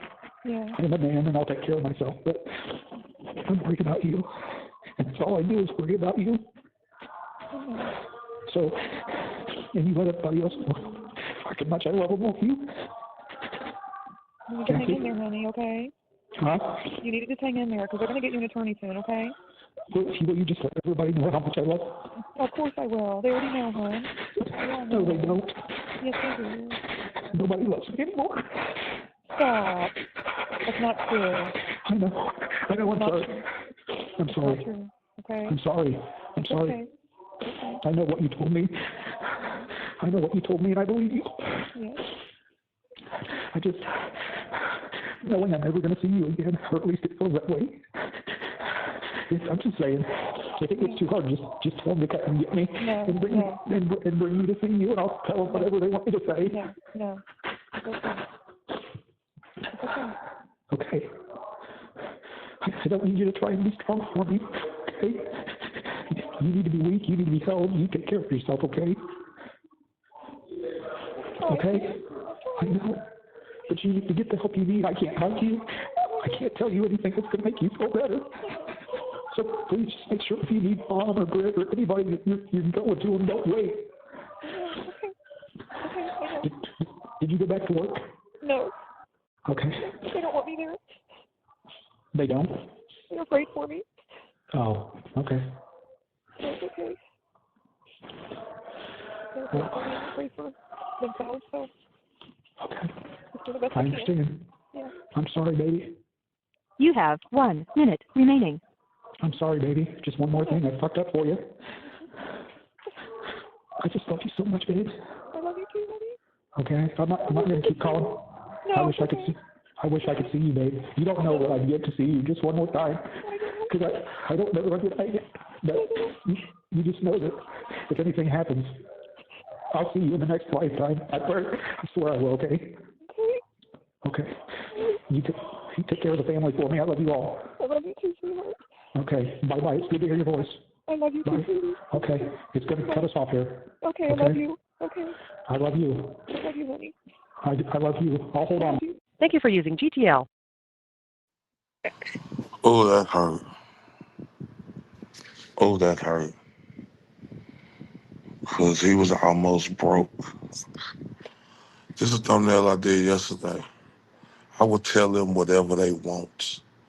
The phone call that changed everything.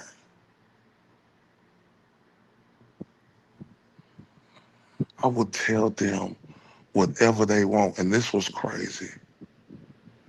Not crazy because he's a veteran. He was more concerned about his wife. Right.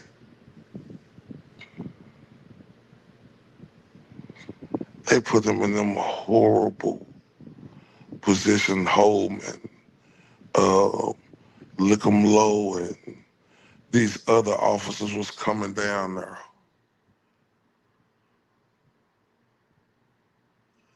And then you got that grease boss in the fake Matthew McCartney with the goofy mustache, right? Stop it. It's real goofy, right?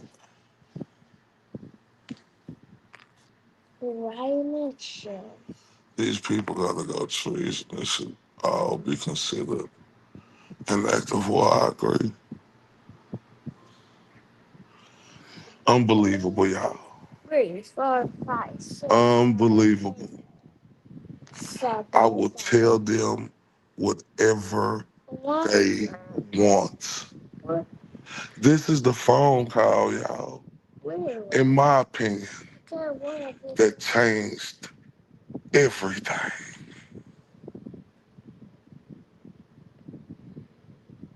You put a pre-trial defendant like Bob Mother said, and Andrea Burkhardt said, and Westerville, and them type of conditions.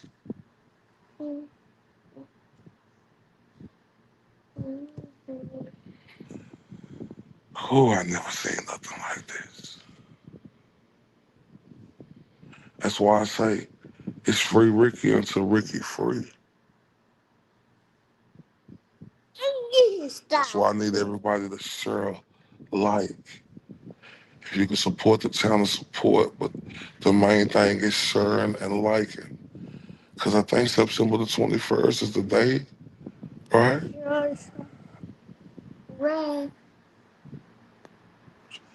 And this is important because we got to make the most noise starting now. Like we just got to continue to make noise for Ricky, right? And this is another thing that bothered me, this German dude. Check this out. I know y'all know about this. 921 got no quitting to Ricky free. Man, talk that. Let me put that up there. That's right. Now, let me go to this if y'all ain't seen this. I know y'all have, but this bothers me. Suppliers in the area from 2012 to 2015. Derek German appears on Snitch Tracker, a site that outs informants. 2008, Derek German was arrested with Dustin Prater, who was a member of the Kokomo crew, for theft of anhydrous ammonia with intent to manufacture drugs. Derek German also ratted up Gabe Ellis and Tyler French, both members of the Kokomo crew. Derek German had been getting his supply from Gabe Ellis, who was tied to the Chicago Sonoma drug cartel. Derek German fucked over everybody that we can name that was associated with the Kokomo crew. For whatever reason, Derek, being from Delphi, aligned himself with a group of people who lived in Kokomo, and he fucked them all over. He told on them, he snitched on them, several of them went to jail. Derek did not even get a quarter of time in prison that his best buds got. So once they were shipped off, and then he snitched on his biggest drug dealer, which was Christy Martin, sister of Tina Rodell. Once he snitched on her, she got sent away for 10 years. Derek German took a plea deal in 2011. In 2014, Derek German was arrested on multiple counts of manufacturing and distribution of methamphetamines, possession of a narcotic drug, and possession of methamphetamine. He was convicted in 2015 on all counts. He again plea bargained, agreed to cooperate with ISP, FBI, and the DEA. This reduced his likely sentence of 20 years to 1,100 days. However, Judge Fouts suspended the preceding judge's sentence. So Judge Fouts suspended the sentence, commuting it to 1 day plus time served and probation. What? He went from 20 years to 1,100 days to 1 day plus time served. His actions, his choices, his behavior were the cause of the death of his daughter. That was an absolutely insane thing to do. Yeah. He must have known what could happen when you move into the big league. I mean, are you kidding me? 20 years to 1 day? Who is this Judge Fowl? I need information on this person. Are they still on the bench? Who is this with this known snitch?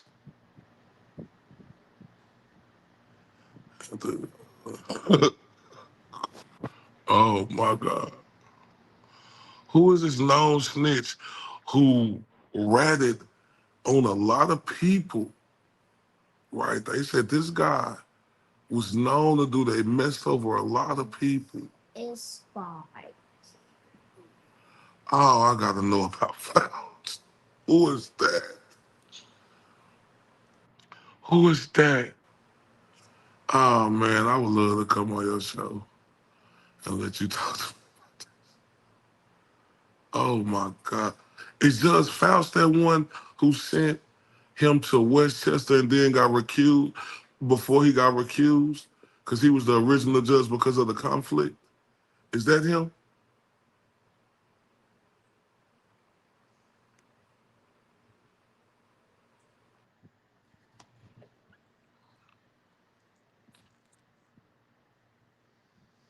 Oh, that's Diener. Okay. See, I got that mixed up. See, I don't know nothing about Fouts. Okay, Ben Diener, he's a piece of shit too. Crazy work. Crazy work. Faust had to resign from the bench because he was recorded. Oh my God.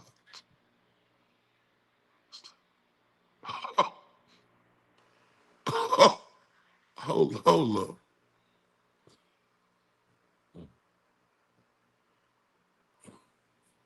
It's unbelievable. This is crazy work. This is unbelievable. This the guy who signed the German dude from 20 days, from 20 years to 1 day, overruled another judge, and he had to resign from the bench from and doing what he did right there. Oh my.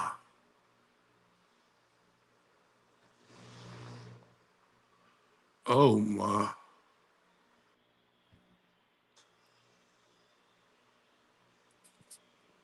Oh wait. Oh wait. Oh, shout out to Subtext in the building. Faust. Oh wait, I need more information about him. Jane Ryan or Harvey is still up there, Oh wait. Also related to members of the Wolfpack. MC. Let me know who the Wolfpack is real quick. Let me turn up for the beautiful subtext. It's my son Cameron. It ain't morning no more, y'all, but he gonna turn up for y'all.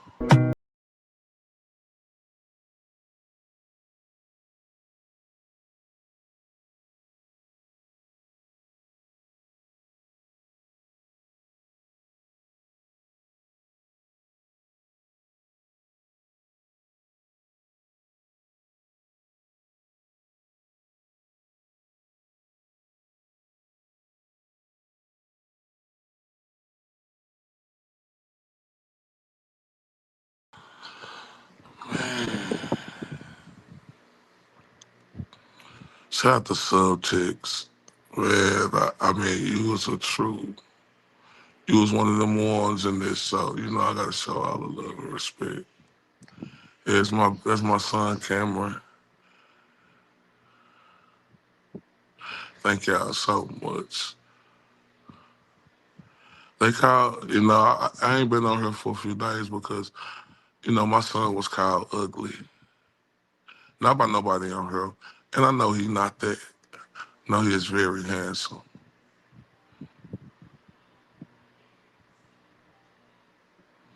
That's why I'm turning up with him. Oh my God. Oh my God. Ain't that the truth? But that's what bothers me, y'all. Thank you so much. He's so happy.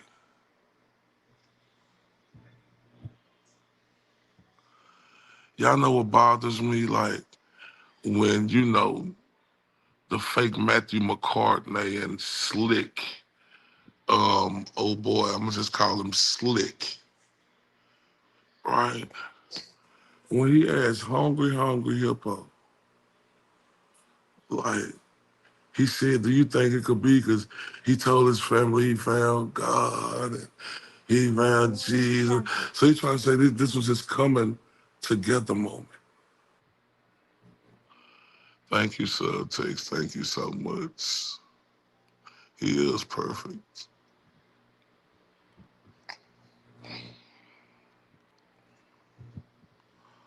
Like, that's so disrespectful of that Slick dude to say he had his coming to Jesus moment.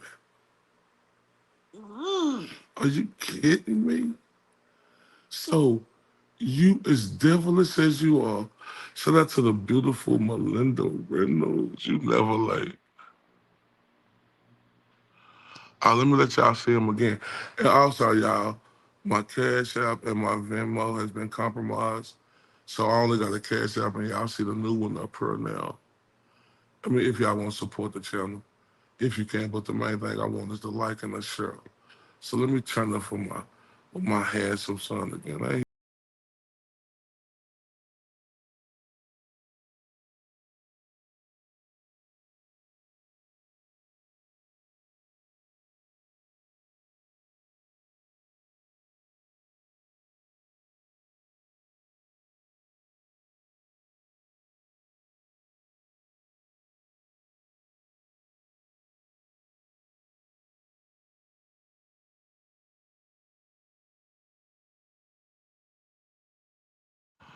Man, should I tell y'all?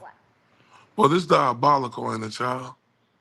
How when y'all know this already, right? Thank you so much.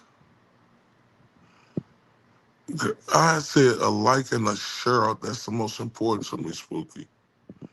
That's all I want. Hey, I seen you the other day. I was gonna put that question up here because I ain't had no idea. You said look up Adam Bridge, related by marriage to Libby German. This is way deeper than anyone realizes corruption. Richard Allen is innocent. So all the cranks on her. Who is Adam Bridge? Cause shout out to Gravel Journey. They mentioned this on the comment, and I don't know who Adam Bridge is. So I didn't know how to answer that.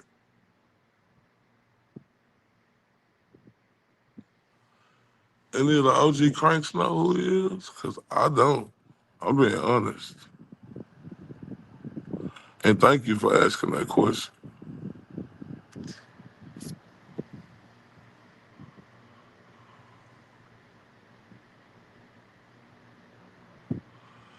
Because I was wondering who that was, too. Okay, Spooky say he's Libby's cousin. Well, his alibi is verified as he was in the hospital having surgery at the time of the... Okay. Okay.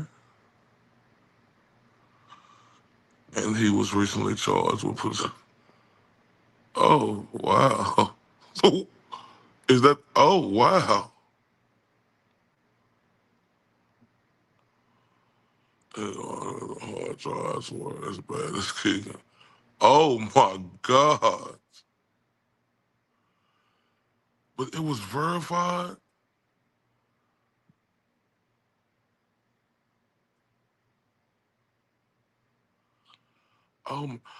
But it was verified that he was in the hospital?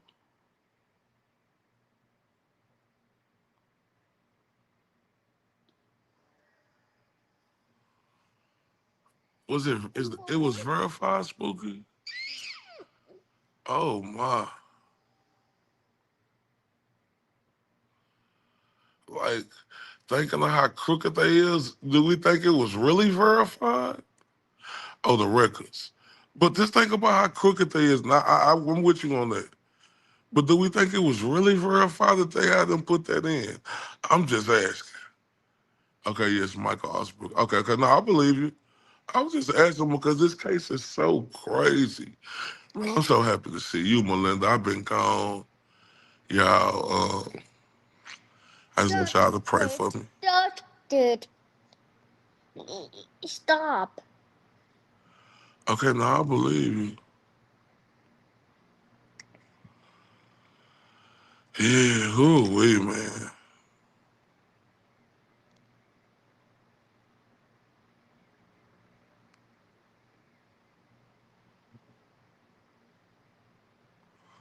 So what did it happen at?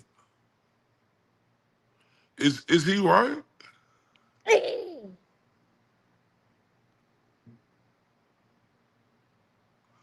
Is he right, y'all?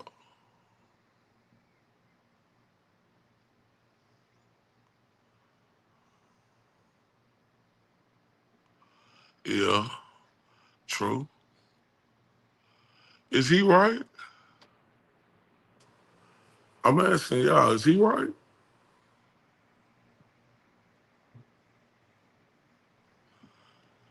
Okay, you said, yeah. Bro, I believe you on that. I definitely believe that they were staged. And right, yeah, you ain't lying. It's good. You know what makes me so mad about this? The what was it, the 17 to 19 minute time frame? Richard Allen got some in his chest. He got anxiety. He got mental problems, and stuff going on. And they say he was able to do that in 17 to 19 minutes.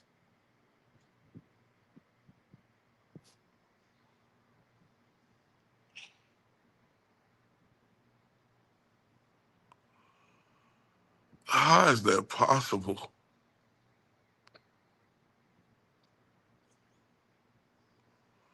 At 2 a.m. on the jet? Oh, wow.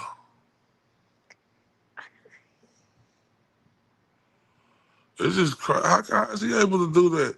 This man who ain't in, like, he able to do that in 17 or 19 minutes.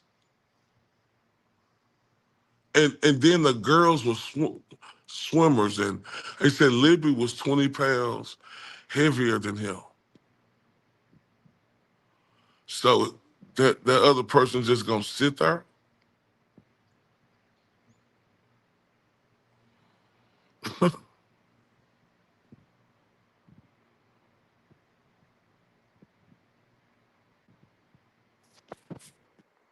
What the fuck is? You're not even a super athlete could accomplish that feat. And then look, the plugs. Remember, I just found out about that. It showed it going in at 550 something, then 10 something. Then I found out Ron Logan, he got a text message that beeped with the girls in the area right there.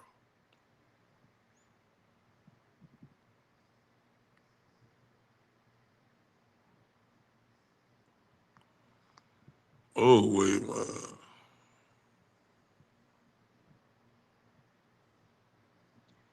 Oh wait, man.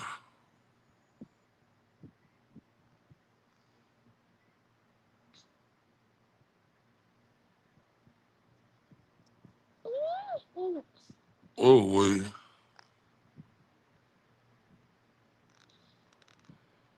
And this case is like, and I'm serious, y'all. Like, ain't nobody. And the other person who reported the screams is conveniently gone now too. And yeah, the polygraphs about Holzman throwing out the other dude, telling him this ain't the polygraph ain't right. Ron Logan failing his polygraph. And then, y'all, the earbuds and the Google, they let him go Google this and say water or dirt could have got into it.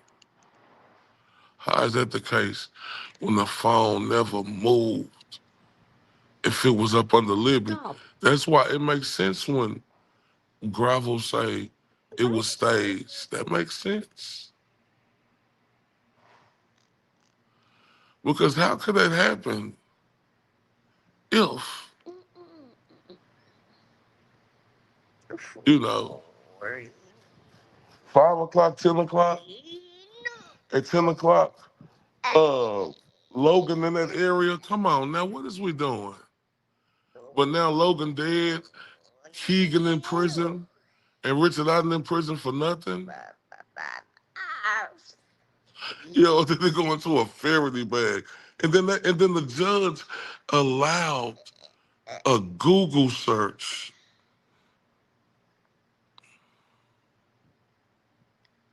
Oh yeah, you talking about Waller, yeah. She the dirtiest. She was the abuser. It would have been weird for so I'm not the producer.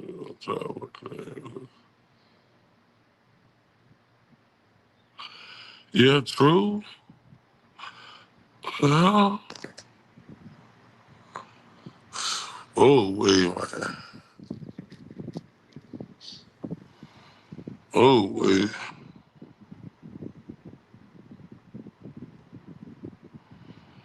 Boy, you one line, Spooky. This right here got me like just bouncing all around. Baby. No. Kelsi, Libby's sister, was a matter.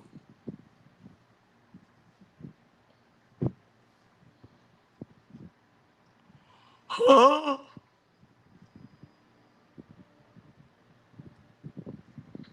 Paper's wrapped. Excuse me? Found. It, I found it. huh?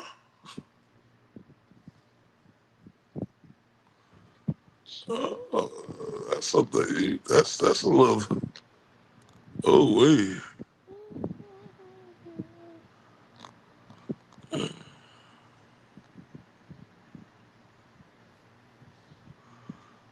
Oh, Oh no.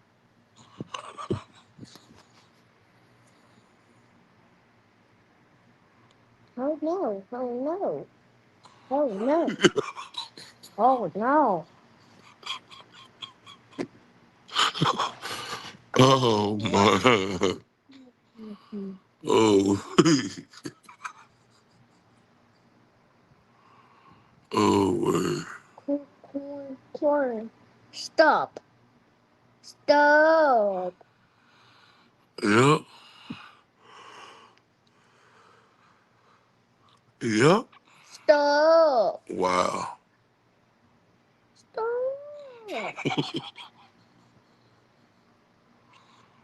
Mhm. But what makes that truth? Like, because that's some real, like, stuff you saying right there.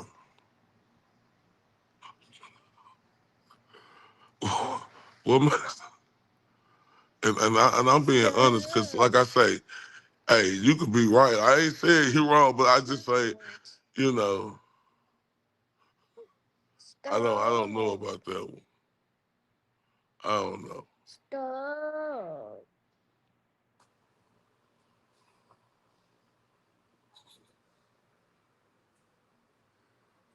What? A charlatan? Are you trying to say tall? What? A charlatan? A tall? What? What is that? Oh, shout out to the homies Skinny in the building. Skinny, man, I know you be sleeping night, dog. I know you be sleep, bro. You know. Stop. Stop. So, now that, I will agree with you 100.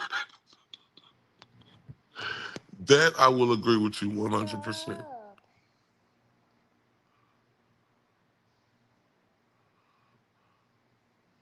I have filed this case in detail.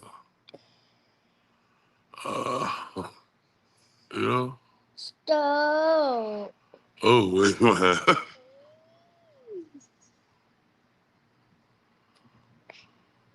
Stop. Oh, man. In this case, man. Stop. One thing I know is Richard Allen is innocent. Stop. Oh, I know. We just played him. Talking about German, yeah.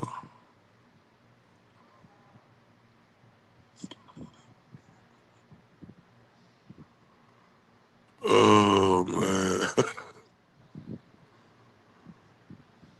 Stop. Stop. This is my little baby. he on this game thing. Stop. Let me introduce Skinny in the camera. Stop. Say Skinny. Skinny. Say Skinny. So skinny. Say what's up, Skinny. Skinny. Say free. I'm free. Say spooky. Scoopy. Say Melinda. What's all later? Say Linda. Later. Say sub. Say sub. Say sub. Sorry, man. I'm trying to get him to say. Stop. Say kooky. Cookie. Say pretty kooky. Pretty porky. Stop. Say sub. Stop. Say subtext. Stop. Say free underscore. Say free. Say free. Okay, you tired of me now, yeah. Say pretty kooky. Say pretty kooky. Cameron, say pretty kooky. He say, leave me alone. I said it. Say pretty kooky.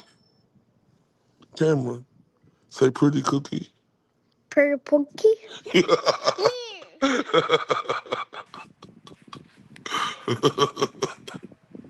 Who else I heard? Sugar. I miss. Oh, that's so funny. He funny.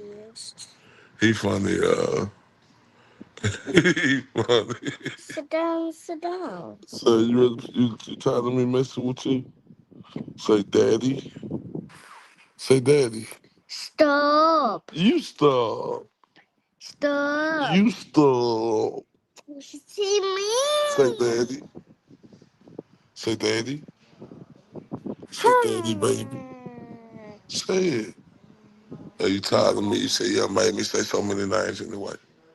But yeah, man, then I found out, Classic told me how it was the Hunger Games, right?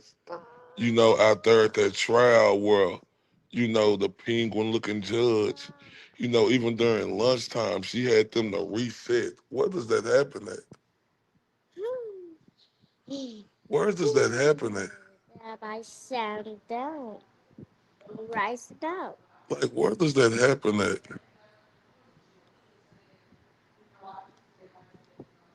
Where does that happen at?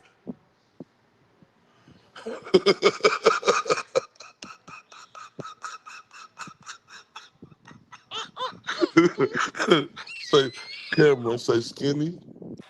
Stop. Say skinny. Skinny. Oh, that's so funny. Skinny. Man, and Drill. I got that one little clip of her. Let me play this. Because it was. I mean, I think of it as like it was like running an 800 meter in the Olympics like every single day. I like the 800 meter because it's like both a sprint and a kind of long distance event. Like you got to have both. Like you got to be really intense, but you also got to have that staying power. Right. And then when she pulled the shit where you guys, once you got in, that it reset after the lunch break. After that lunch. You were stuck in the courthouse in that line. That's when I kept going. I'm like, dude, you need to go eat. I'm going to stand here when you get out. You're like, oh, I brought a little lunch. I'm like, what? You didn't have time anyway. You really didn't, like even standing there in line because you never knew when you were going to have to gather everything up and go back upstairs and line up there. First you line up here, then the bailiffs will move you over here and you got to line up there. And, if you miss your point at any point, then it's time to go in the courtroom. And so everything is just geared around kind of keeping us off balance. Yep. So it ended up being the easiest thing to just like, I know what food is calorie dense. I will eat cheese for 6. Skinny, I can't get over you.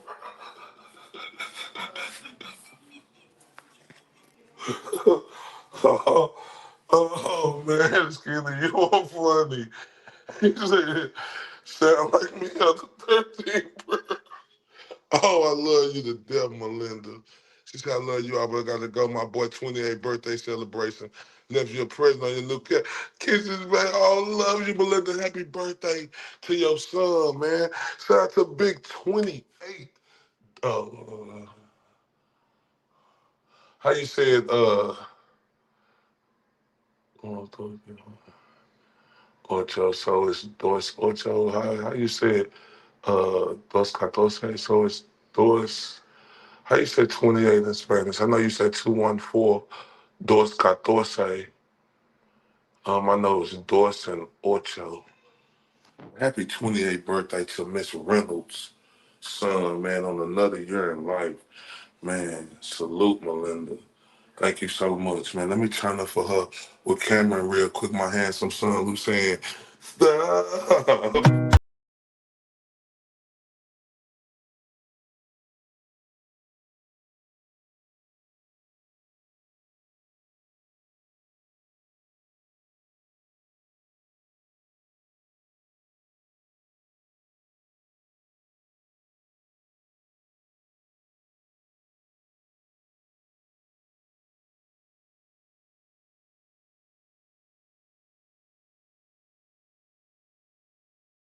Ocho. Hey, happy birthday, Chad Reynolds. Happy birthday, sir. Happy 28 birthday. Happy 28th birthday, man. And I hope you have a great day with your mother, bro. Another year in life, man. Salute. Let me turn up for him real quick. Can I do that gangster walk with him, Melinda? Do that gangster walk with him on this 28th.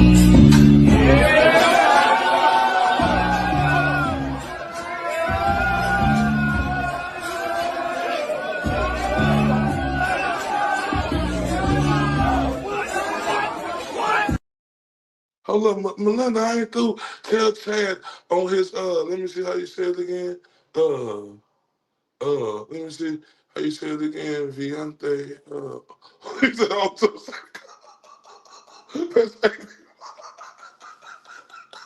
What's getting funny? But happy 28th birthday. Tell Mr. Chad Reynolds. Oh, let me put it back up there. Where he at? Where you at? Where you at? Oh, yeah. Mama say happy birthday, Chad. Hey, Chad, let's walk in down that 28 with that gangster lean. I'm walking with you. Come on.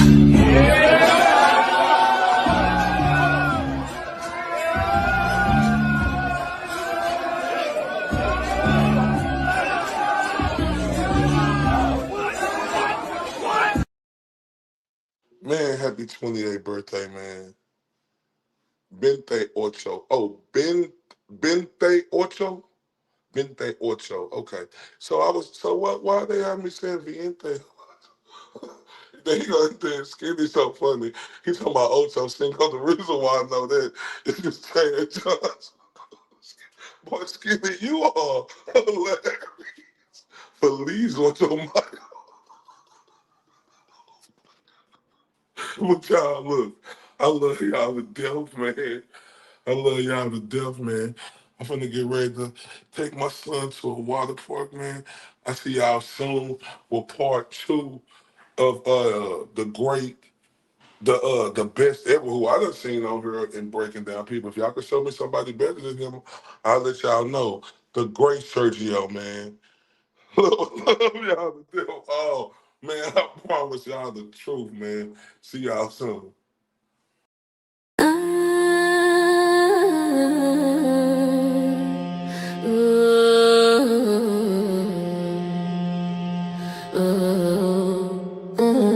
I'm not the one, yeah.